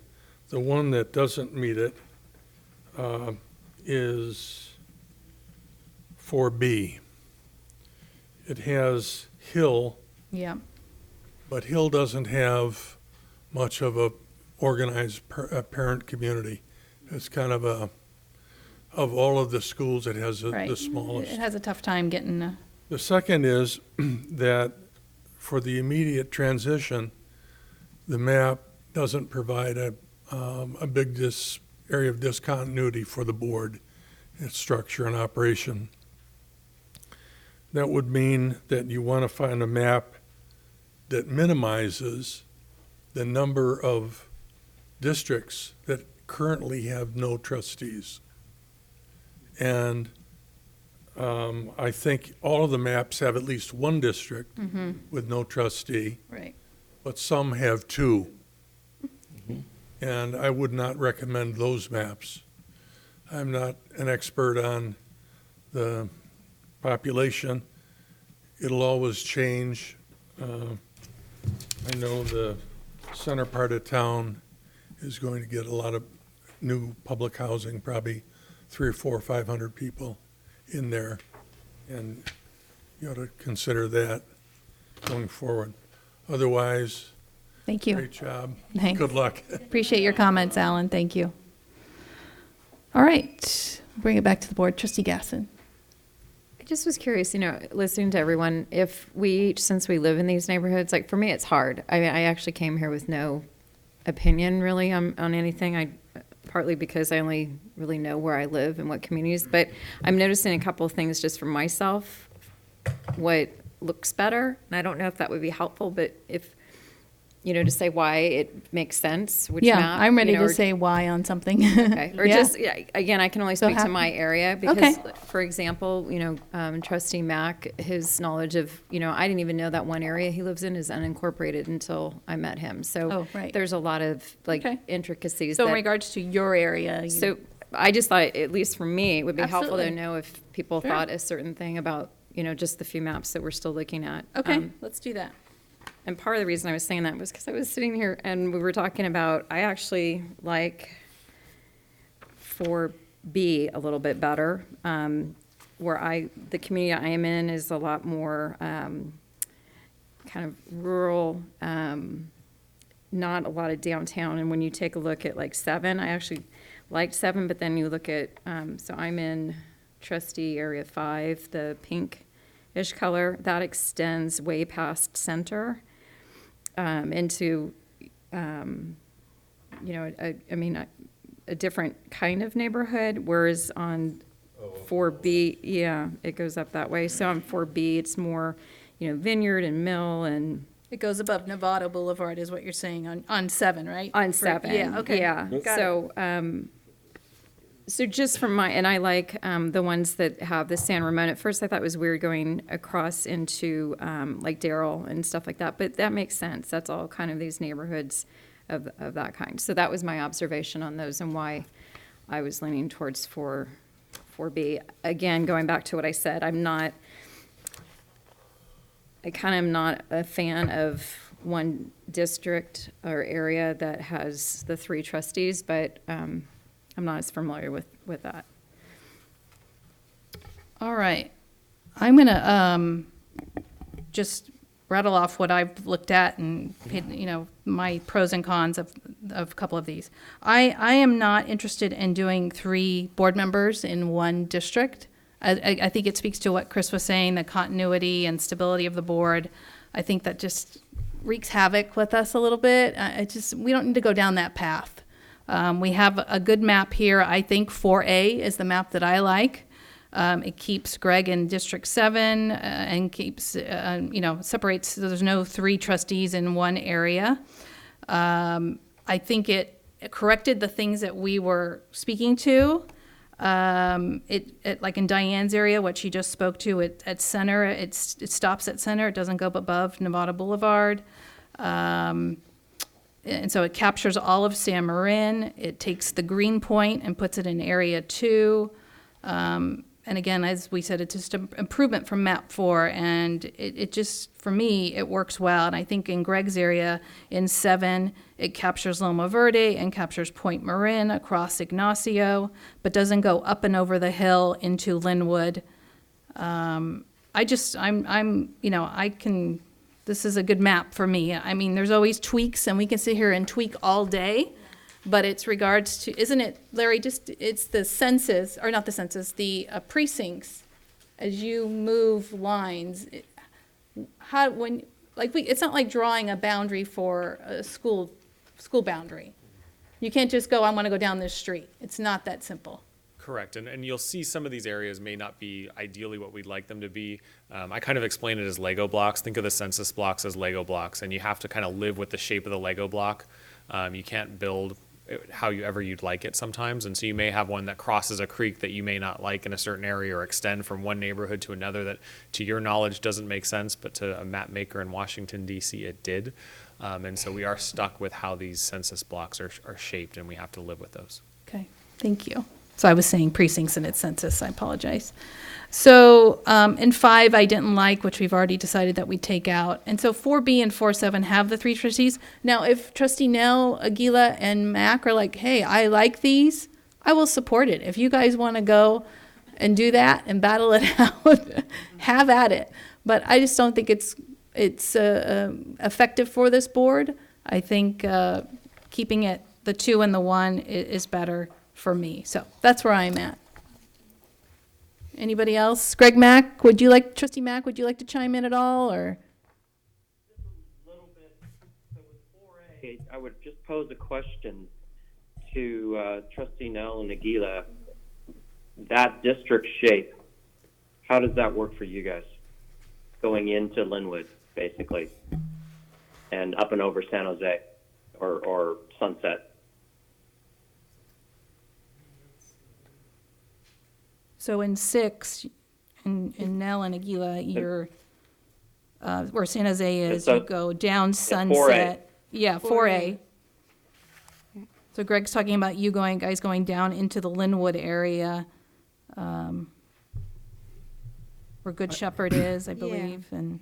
I don't think it's the right one. 4A?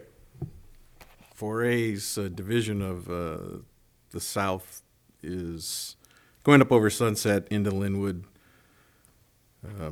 would be a second choice versus the one that has all three of us, speaking strictly from a geographic neighborhood continuity position. I mean, if you take the names off, 4B or 7 make more sense. And then some of the other comments that were made by Trustee Gasson and Milrick about Partridge, I mean, all that made sense to me, but it seems, it may seem counter intuitive, but I have to be honest with the way I see it. I think that there's value in the disruption of continuity of experienced board members. I sort of, somebody gets to go first. That's the way things are sometimes. So I'm thinking I'm looking at number 7 with some of the corrections that Trustee Gasson brought up and Trustee Milwick brought up north, is the one that works best for me. But that's my opinion, but I certainly would like to hear what Trustee Mac and Aguila have to say. Okay. So to me, number 7, it's got the 3 trustees in the one area. And so that, I mean, I agree with you that we don't need to complicate our lives with that. But, I don't mind, 4A. I just, I don't want to split Country Club and Fairway, how it was in the other map. But this one, I like 4A. And 7, looking forward to 7A, because with this one, with 7A, just regular 7, I just don't like that it's got the 3 trustees, and so that's where I'm at. So does that mean you don't like 4B either then, because of the 3 trustees? Is that what's? That's true. Yes, I don't. Okay, And, I just want to clarify that. So I agree. I mean, it's just not good. I don't think it's good for the district. So what is Trustee Mac? Yeah, You Trustee- asked our opinion. Trustee Mac. Trustee Mac, what's your opinion? Oh, this is a tough one. I understand the need for continuity. I understand Trustee Nell's assertion that sometimes change is a good thing, especially if we're getting people from specific areas. But I do think in 4A that District 6 is a little wonky. It kind of brings up the same concern I have with, 6, where, District 7 goes up and over the hill. It's just another weird district. I am concerned with the 3 at one time. I am not concerned about so much the potential for all of us having to kind of, compete, whatever you want to call it. I think that's good as well. It's good for the board. However, I'm not really keen on the way it might play out with regard to all these different termination dates of our term, or end dates of our terms. And in a perfect world, we'd all be on the same cycle, and then they would be And then I think it'd be a no-brainer for me. It'd just be 7 or 7A, whatever you want to call it, whichever one is the corrected one, and call it done. But when we get into this complication of these different ends of terms, it gets screwy, because no matter what you do, you're looking at least one trustee being forced out of their seat and having to sit for 2 years. There's just no way around it. Unless, well, except for the news that we heard tonight from Trustee Gasson, and I guess also with Chris talking to legal counsel, that in fact, if we make District 7 a 2020 district and the Trustee Nell and Aguila want to run for District 7 in 2020, they can. That's okay. All right. So now we have a way of allowing all 3 trustees to compete at the same time without forcing one to sit for 2 years. The question I've got, let's say we do that. Let's say we go with 7, and let's say 7 is assigned to the 2020 year. Right now, I think in scenario 7, it's assigned to the 2022 election. But let's say it's assigned to 2020. And then let's say further that all 3 of the existing trustees run for that district in 2020. What happens if one of the at-large office holders, if you will, wins that district? That would be either Derek or Maria. What happens to their at-large seat? It's still sitting there. No. They resign from the at-large seat and take the seat that got elected, and then what? Then the person that didn't. Then we need another fill another seat. We're only at 6. We only have 6 trustees at that point. Then. So I would assume it would be something like the board appoints, but the appointee has to come from. What? Yeah, here we had an expert in the room who got a lot of money for. Let's from an empty district. Yeah, this will probably go back to David as well. Yeah. But what typically has happened is because you are filling an at-large seat, you would appoint somebody to an at-large position. So it could be from anywhere within the district. If you're looking at it as filling the at-large seat. For a 2-year term. For the remainder of the term, yes. Okay. Well, so that clarifies that, because I was just thinking, how the heck is that going to work? Okay. Well, I think I'm with Trustee Nell. I think, I think District 7, because I think, once again, taking the names off the maps, that is the map that looks right. That's the map that works. That's the map that represents Ignacio together the way it should be. And it also doesn't force Country Club into this odd partnership with Sunset and Linwood. Trustee Miller, and I'm fine. If you guys want, I will support that. I'm not going to go back and forth here. My view on this is 2 issues. One is 10 years from now, where you look at this, what one makes sense, and all the immediacy of this conversation melts away. Right. And exactly. So I think the one that looks right is probably the one that would be the one I would support, at least for that part of town. I think the whole valley ought to be together. So 4B or 7, and then the consideration of the trustee losing support and continuity. I'd like to point out that former trustee Harris is sitting in the room. Apparently, you can't get rid of us. So I don't think there's this issue in Novato with people not caring about their civic institutions and making sure they contribute. Right. And I would expect whoever's sitting behind the table at the board would take the best value of anybody who had sat at this table before and use them for the best interest of the district. I believe that about everyone here. So to me, that's less of an issue. So I would keep the valley together, which points to map 4B or 7 over map 4A. Okay, Trustee Aguila. Yeah, I have a question about process. As far as once we pick the map, how long does that stay? Do we ever go back and change? If in 5-10 years, the board, whoever is on the board, decides to change the maps, is that possible? Or is it once we pick it, it's set and done, or how does that work? So you'll select the map, and it'll be the map that'll be used for the 2020 election. and then there'll be the 2020 census data that'll come out in 2021, and you'll look at making any adjustments. That could be small if you're just looking at balancing population.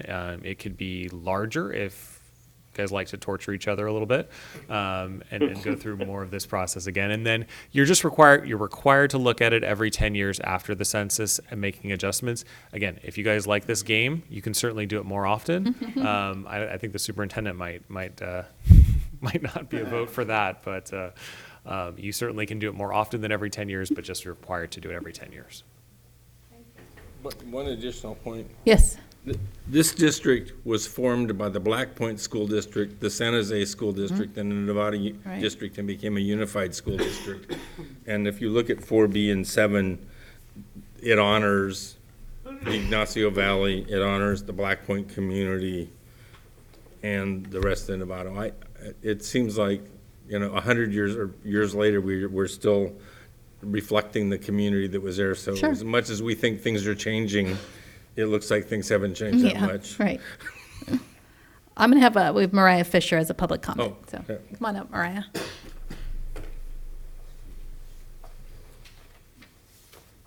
So I just wanted to echo what Trustee Nell was saying about that blue area, number 7. I live there and I work there at San Jose, and at San Jose we have, the Linwood students coming to San Jose, and I really feel like it's important that Linwood has the opportunity to have a really strong, focused voice in that district. And I feel like the maps that move the blue into that Linwood area, it's so diverse when you're dealing with the country club and dealing with these, very different populations, that I'm concerned that the Linwood voice will get lost in that district. And I appreciate hearing that the trustees in that district are willing to overlook the fact that there are 3 of you in that, because it is hard. I recognize that that's hard, but again, taking the names off and looking at this being something that is concrete is, worth taking the names off. So thank you for that. Thank you. All right. We have Trustee Nell and Trustee Mac liking 7 and liking. Well, we like. I don't want to speak for Trustee Mac, but it's the southern part of 7 makes the most sense. And it looks fairly identical on 4B. So at this point, I think it's like work out this thing that Ross was talking about up at Partridge and Knowles, and what the board thinks about Trustee Gasson's ideas about stopping the Pink District, which is 5 at Novato Boulevard, I think you were thinking. So I'd move on to the So then that would be 4B, things. where that one stops. It doesn't go above Novato Boulevard. So 4B versus 7. Yeah. So in that, may I speak? So Yeah. in that regard, so in one case, we pick up Virginia Avenue in area 2, the green area. In other case, Virginia Avenue, which is the side street going by Lady of Loretto over to the cemetery, if anybody drives around town, is in the pink area where Trustee Gasson lives. And I used to live out on Gage Lane, just Trustee Gasson, so I spent 3 years out in Indian Valley. They are pretty different communities. There's 1 acre parcels. They're not part of the city. They're outside the sanitary district. I think Virginia Avenue. So those minor things. The driver for me is how well do we get the representation for the 2 high schools, and in that regard, the more neighborhoods, the more districts that come close to the high schools, the better I like it. So in map 7, the purple and the blue and the green and the red all contribute kids to San Marin High School. Yeah. But also the yellow and the purple and the purple, whatever that color is. and the yellow contribute, and the red contribute to Novato High. So in that case, both high schools are served by areas that would be populated by 4 trustees. I'm not sure how different B is, because B does the same thing. So the difference is in 4B is the area by San Ramon Elementary School is all one big clump in 4B, and it's split in half on 7. You understand where I'm saying? It's Yeah, but the purple part is that little, it's a condo, townhouse area, Oh, correct? okay, so that's, you enter off of Novato Boulevard. Yes. Villa something. No, it's Oliva Drive. Yeah, Olivia, right. Olivia, 'cause Oh, okay. but it's like Oliva. a townhouse Yeah. community. Yeah, with a archery club at the top of it. Oh, I don't know. Yeah. So again, it's 7. You've been here longer than me. Yeah. Makes more sense. in Yeah. that sense. It makes more sense So, in the purple for me Yeah, so than in the blue.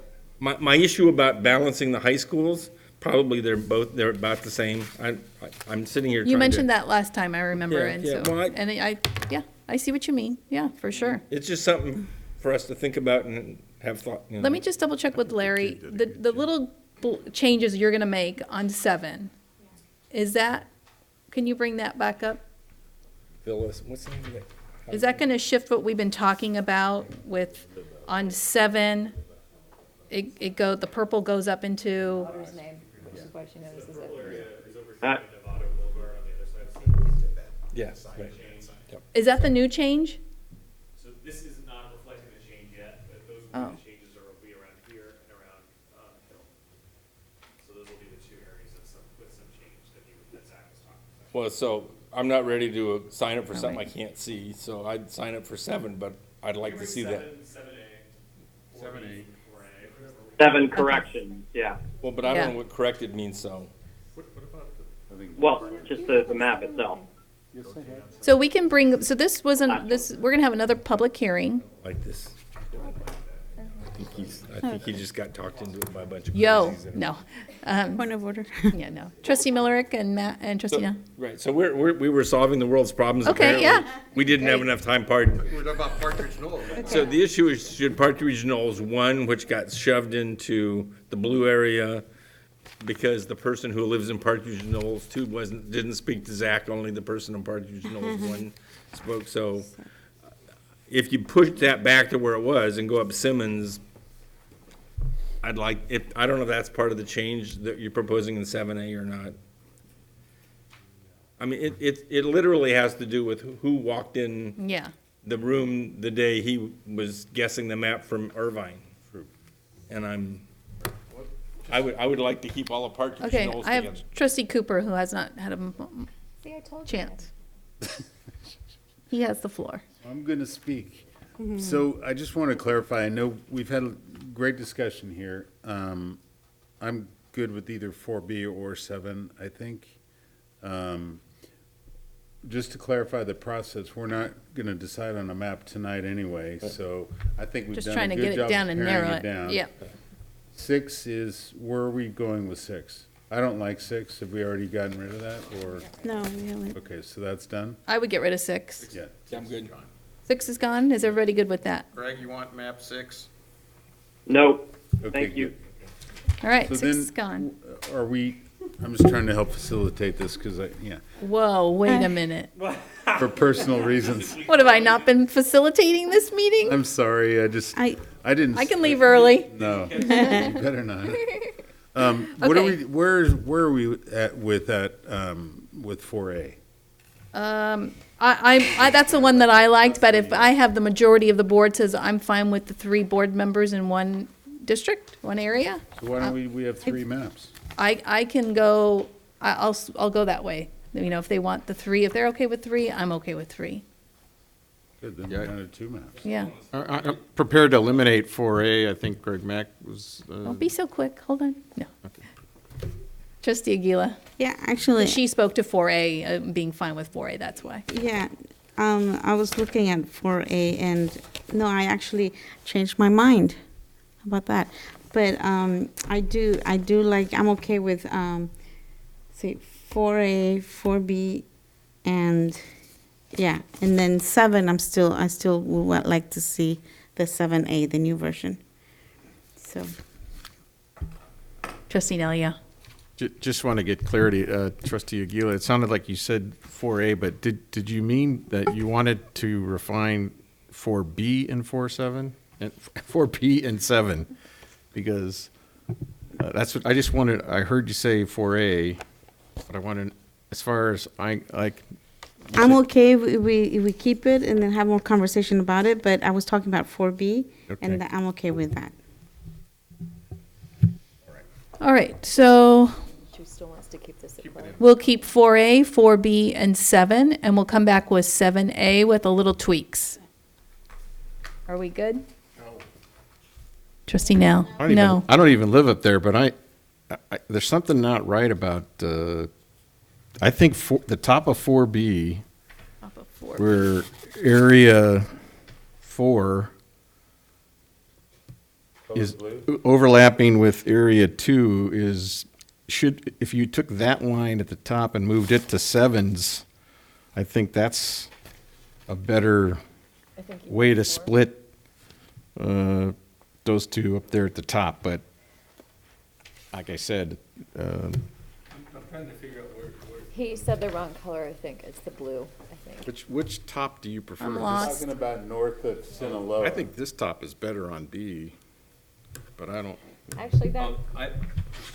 I think leaving Partridge Knolls So in that's in the green area is, I don't know. We're bringing them both back. Bringing them right? back, all right. Yeah, let's just But we want, at the next one, we really want to get to one map. Are we How much does this guy cost us a meeting to have to drive over here? fly here? It's a flat rate. Why? Oh, man. Drive, I said drive. We also have one more community meeting as well, in between, on the 15th. Oh, Yeah. That's public hearing number 4, but I think there could be some adjustments. okay. Can I just make a comment? Yes, go ahead. So, so we're kind of, although I guess 4A is still potentially in there, but 4B and 7A, whatever you want to call it, they share the trait that they have 3 trustees in District 7. And my next question for us to consider is, does District 7 get assigned a 2020 election date or a 2022 election date? Yeah, I just checked in with Larry about this. He's going to bring back some different sequencing options for us to consider with the maps as things start to narrow down and it starts to look like we'll be in that situation. So he can bring back some sequencing options That would for be us to great. discuss at the next session. Thank you, Larry. Right. And just to be clear, just so I could, because I get a little spreadsheet on this. It's driving me nuts. I figured it out. But like I said earlier, no matter what we do with the way District 7's turning out, at least one trustee, unless we can get this process sorted so everything happens in 2020, will be forced out of a seat and have to sit for 2 years. So if we move District 7 to 2020 and the Trustee Nell and Aguila aren't allowed to run in the 2020 election, the 2 of them have to sit after their terms expire in 2022 until 2024 before they have a chance to run again for District 7. Vice versa, if District 7 is assigned to 2022, you flip it. My term ends in 2020, and there is nowhere to go. Right. And if you held, just an additional point, if you held it early and one of the at-large trustees won in 2020, that seat would be open and one of the current one of those losers could be appointed to the open seat as a general at large, or anybody in the community could be appointed. So even if you're not elected, it's not a dead end. Then it's up to an appointment process with all the things that go with that, which has no guarantees with it. But it's not a complete dead end. It's a maybe end. Right. Okay, I think we have some direction here. Yes, Trustee Gasson. Just one little detail, which we were actually talking about. So on, oh my gosh, I can't even say. So in Trustee Area 5, just that little diagonal, or that little piece that's next to the trustee area, is Which it scenario? 4? I'm sorry. Yeah, what scenario? It doesn't matter. Well, the one that you have up, that little piece that it goes along the blue, the light blue, the teal, yeah. So I know that's probably all open space, but just for the sake of stuff, does it have to be like that? Nobody lives there. Yeah, if there's no houses in there. We can take a look and see on the census block if it's just a census block that stretches out, and I have to see how many people are in that census block. Okay. And Yeah, because I think it's mostly open. I was just looking because it would make the lines kind of look a little bit cleaner, because then it would follow along the blue. But if there's actually people, then that's fine. But I don't think there is. there's a road right here. It looks like. Okay, that's okay. there's We anybody just noticed it was kind of looked funny coming into that area.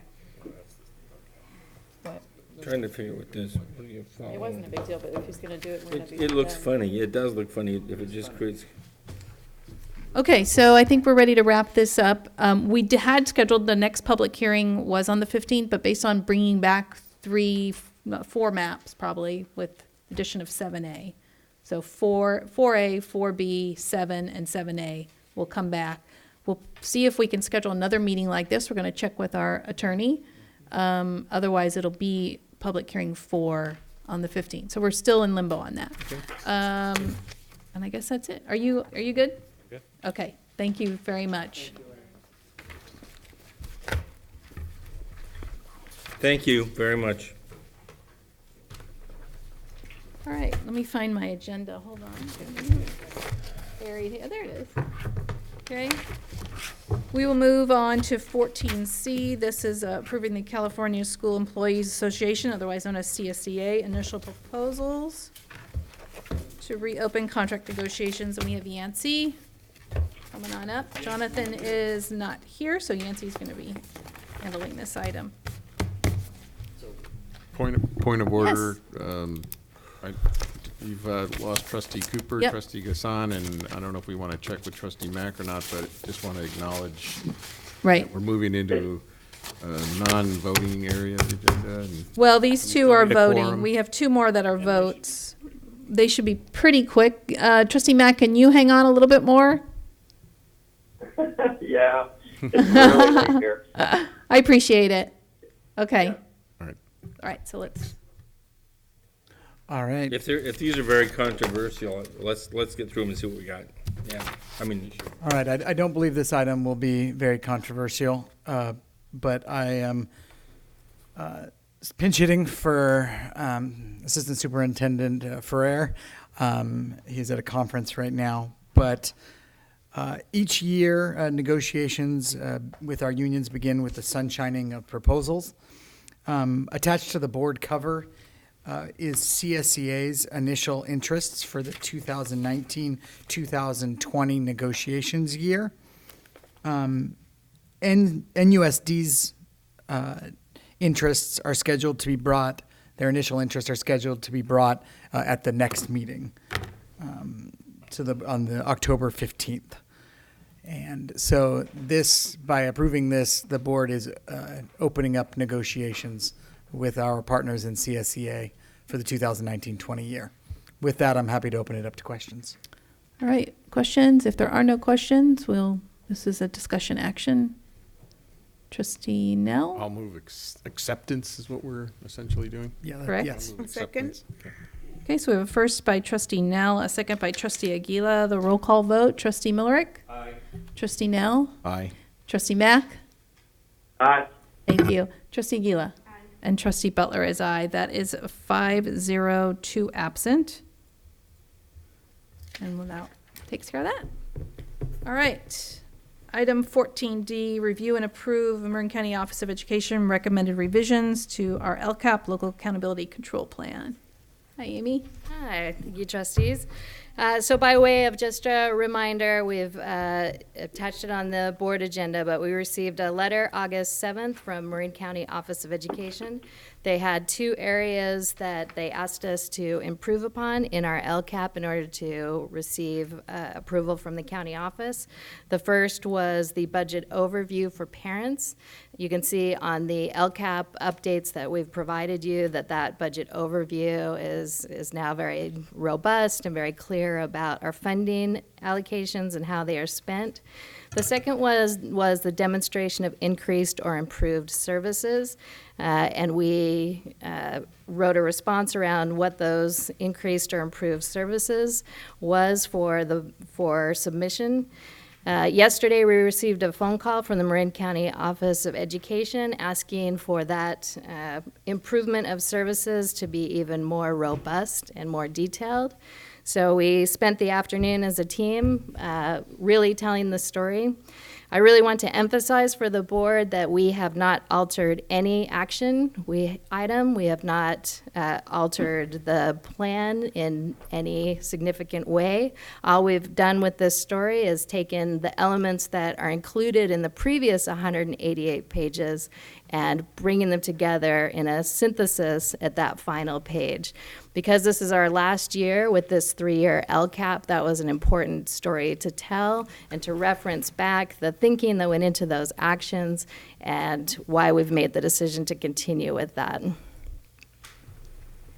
So we've sent the items that I've given you, those revisions for clarity, to our reviewers over at the Marin County Office of Education. They have issued high praise for these enhancements, and they feel like these adequately meet their expectations.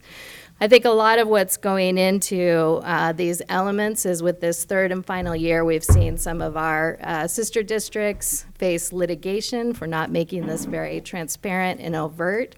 So you can see in our LCAP what passed in previous years was a paragraph or 2, and now they're at a point where they're understanding that there's some exposure in this regard, and so they're asking us to tell a more complete story.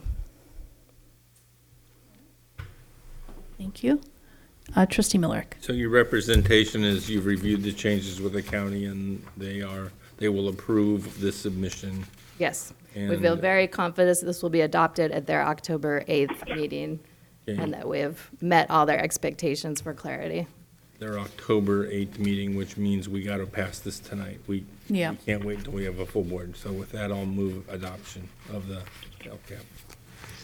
Okay. I will second after comparing the notes and the letter from MCOE. I basically see us matching their preferences and Right. how to go about reporting the information that we reported in a slightly different way, but we're going to do it their way because they're a higher authority. You get to paint the target for us. All right, I have a first and a second. I do have a blue card, so we're going to go to that. Karen McCormick.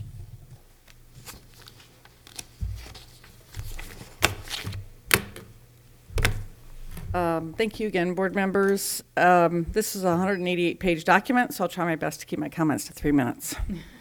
First, I want to point out that there are so many instances in this LCAP document across the 3 years where there are stated goals and actions planned, which were not carried out. I do have a few quick notes. Goal 1 on page 7 and 8. Each school also has a full or part-time Spanish-speaking community liaison who is allocated based on the needs of the particular student demographics at each site. I want to submit that our formula for designating the community liaisons by site is flawed.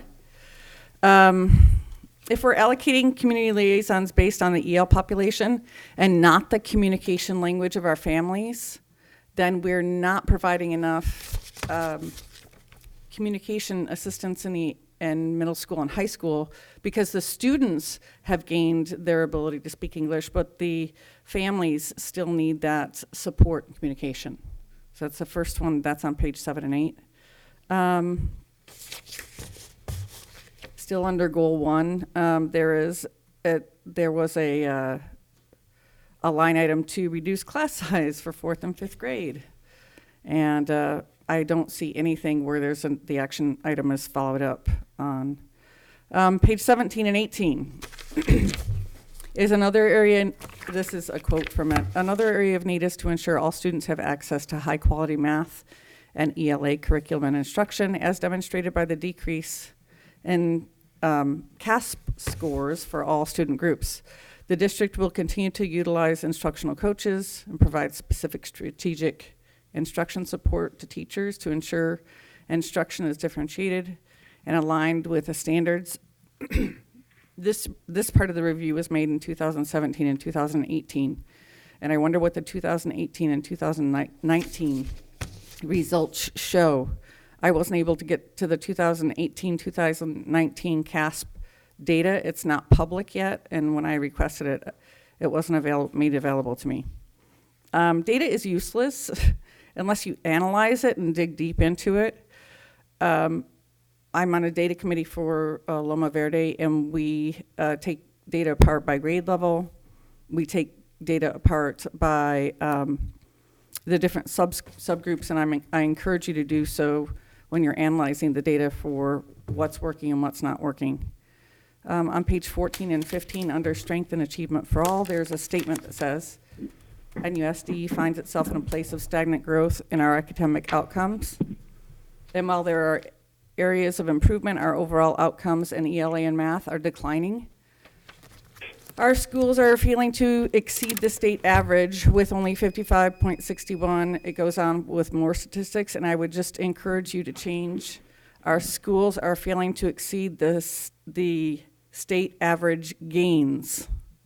That one word should be put in there. Action 3, page 35, provide with strategic intervention through small class sizes. See analysis for more detail. I looked for the analysis but couldn't see it at the end, which supported that there was actually smaller class sizes assigned. And perhaps what was meant here was small group instruction, because I think in elementary school, one of the best ways to differentiate for your children in your class is small group instruction, which kind of gets eliminated when you have split classes because everything is small instruction, because at one point you're meeting with half the class, and the other minute you're meeting with the other half of the class. I know my 3 minutes are up. The other thing's a budget item, so I'll just leave it at that. So a few changes. All right. Comment? Trustee Miller. I appreciate the community members' comments. The way we're going to make this document better is with the kind of analytic work that you're offering and the staff will continues to do, but as you can see, it's a lot of work, and if everybody doesn't work hard at this on every campus, we don't get better over time. Thank you for your comments tonight, and I'm sure your continued interest in sharpening our pencil for the whole district. Thanks. Thank you, Trustee Miller. All right, so I have a first by Trustee Miller, a second by Trustee Nell. This is approval of the MCOE's recommendation of the revised local control accountability plan. Roll call vote. Trustee Miller. I vote aye. Trustee Nell. Aye. Trustee Mac. Aye. And thank you. You can hang up. Trustee Aguila. Aye. And Trustee Butler is aye. So that's 5-0, 2 absent. All right. Thank you, Amy. And you're on to the next one, which is our dashboard, local indicators. 15A is where we're at. Okay, just as a quick review, under the 9 priority areas established by the state of California, there are 4 areas which are allocated for our local performance indicators. That means that we are the individuals who get to report on this. It doesn't derive from our suspension data, attendance data, student achievement data. Rather, this is a self-reflection on these 4 core areas. So starting number 1 with the basic services and conditions conditions at school, priority 1. We've been able to continue to ensure that our students have access to their instructional materials. We've been able to continue to have facilities in good repair, and we've been able to continue less than 1% of teachers misassigned to English language learners or vacant teacher positions. For priority number 2, implementation of the state academic standards through using the self-reflection rubric, which has been attached to the board agenda, we were able to determine that we have full implementation for Common Core state standards for ELA, full implementation for English language development, full implementation for Common Core state standards for math. We are at a phase of initial implementation for our next generation science standards and a stage of beginning development for our history and social science standards. If you remember, the state released those later than the math and English, and so because of that, both science and social studies are lagging behind in our implementation.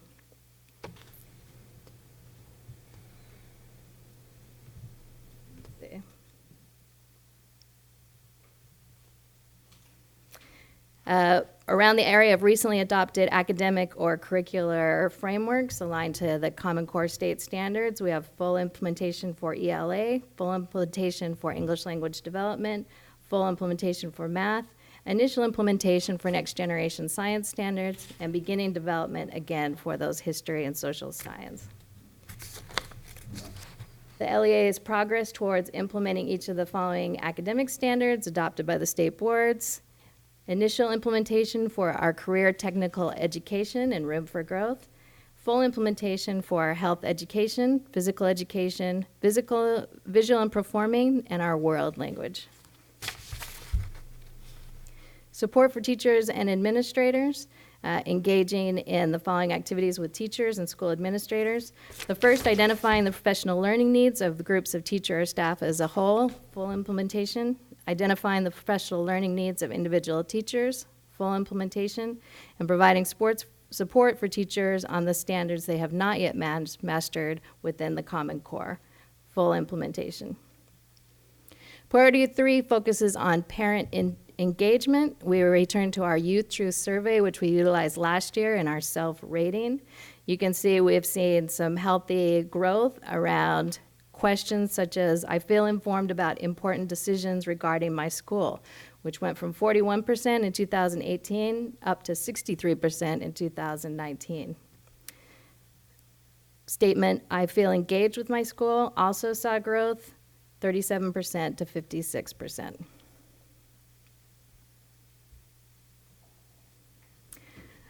Our school climate survey priority 6. Discipline in the school is fair. We also saw growth in that area, going up from 39% to 57%. So on our Youth Truth Survey reflected some nice growth in the area of school climate and how our students and parents are reporting they're experiencing our school climate efforts. So having completed this self-study, NUSD now acts to upload this self-reflection onto the California dashboard. Those state scores currently are embargoed, but we will upload our local priorities, and the state will complete their data gathering for the dashboard. And when it becomes live, we'll see a synthesis of both the local indicators and the state data. Any questions? And you'll come back to the board with the dashboard report, obviously, which you did last year. So, okay. Any questions from trustees? I don't have any. No questions. We had this last year, and so I'm familiar with it. Okay. All right. Thank you for that item. Oh, I have a blue card. It's right in front of me. Sorry. Karen McCormick.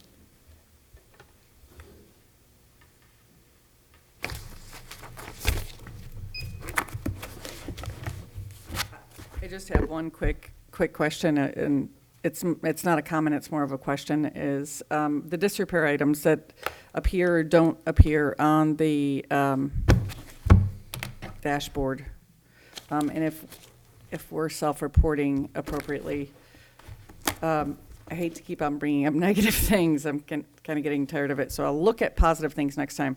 But I do have the sewage problem at Olive is repeated, the backing up in the office, and I don't understand why that's not getting on our state dashboard for repairs that need to happen. The roof was on it for San Ramon, and Right. now that the roof is repaired, it's off. But I don't understand the Sewage at all. Okay. Yeah, I thought there was work being done on I that. thought so, too. So we'll find out, because that is, nobody likes raw sewage flowing through their Right, office. It's right. just, it's one of those things. That's not a good thing, yeah. Thank you, Karen, appreciate Karen, that. thanks. Yeah, that's, And Superintendent Koska is gonna look, Counting that fix. he'll follow up. All right, moving on, this is our last item, this is 15B, commercial viability of leasing the district office, and Yancey's gonna magically appear. that's right.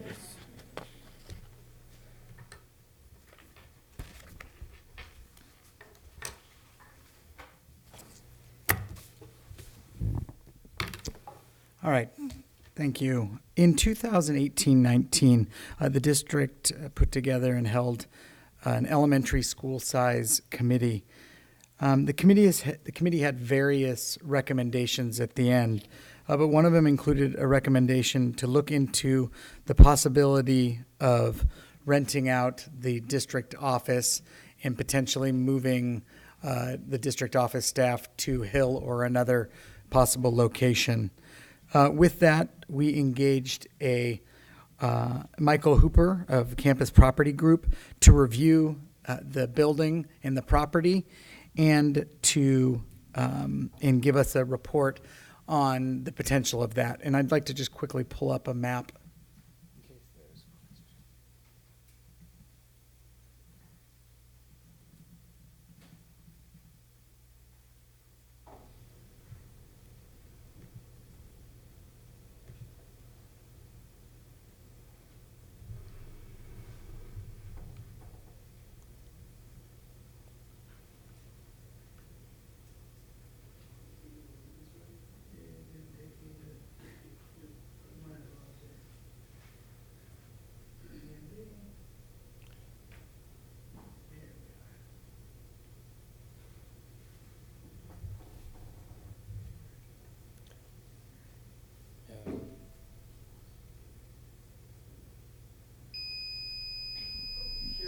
I'm out of time. I'm out of time. Okay, meeting adjourned, bye. Thank you. All right. Come on. You're gonna make me throw up. 'Cause you, All right. So the overall, the report was pretty sobering around the ability to rent out the district office, but I wanted to note 5 takeaways from my number one, excluding the fireman's fund. So even pulling out the, I believe, 700,000 square feet of vacant space at the fireman's fund, Novato still has a 44% vacancy rate for Class A and Class B space. We would be considered Class B, so we're not high-end space, but we're a step below that here. The building lacks adequate parking, so it has about 3.1 parking spots when the ratio is usually closer to 4 for a facility like ours. One thing is, although there are 17,000 square feet in the building, because of its specific design for the school district, the net usable space is significantly less because of that circulation and potentially rooms like this that may or may not work for a client, and so the amount would be potentially less. Number 4, the building is designed for a single tenant user, and therefore there would be some significant costs if the district wanted to make the required construction tenant improvements that would allow the building to be usable for multiple tenants, which is usually the way to maximize the ability to maximize the financial ability to rent out the building. And number 5, the land use designation of the building is significantly limited.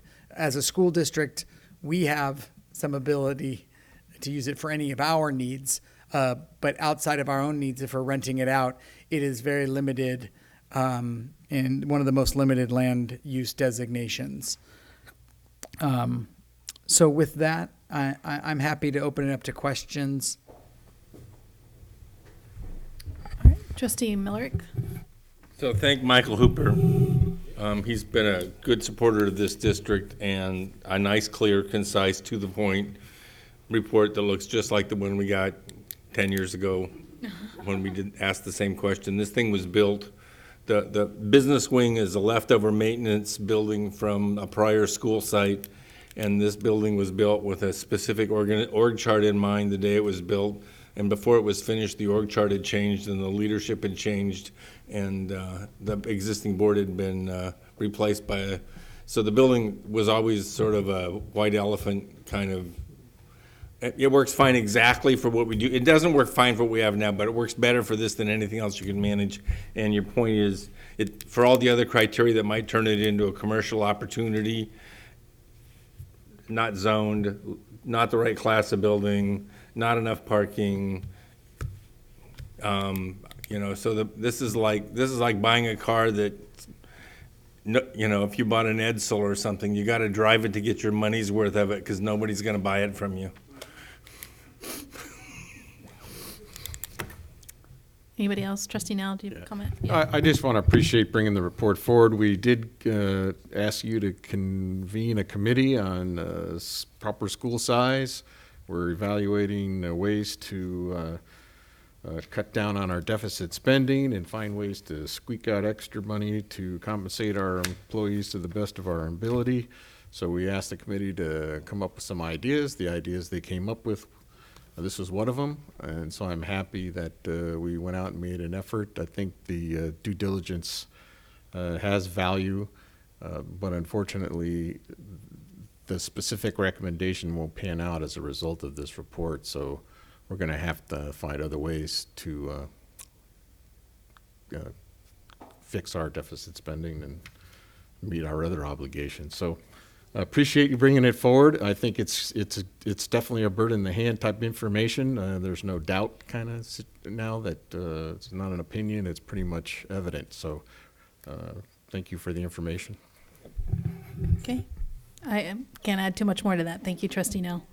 It was a thorough, concise, so appreciate that. All right, so that concludes that. A good thank you to Mr. Hopper Michael for Yeah, for and yeah. he was very helpful. So I did want to thank Michael at the Campus Property Group.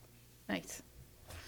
All right, that does conclude our meeting this evening. Our next regular scheduled board meeting is October 15th here at 7 p.m. is the open session, 6 p.m. is the closed session.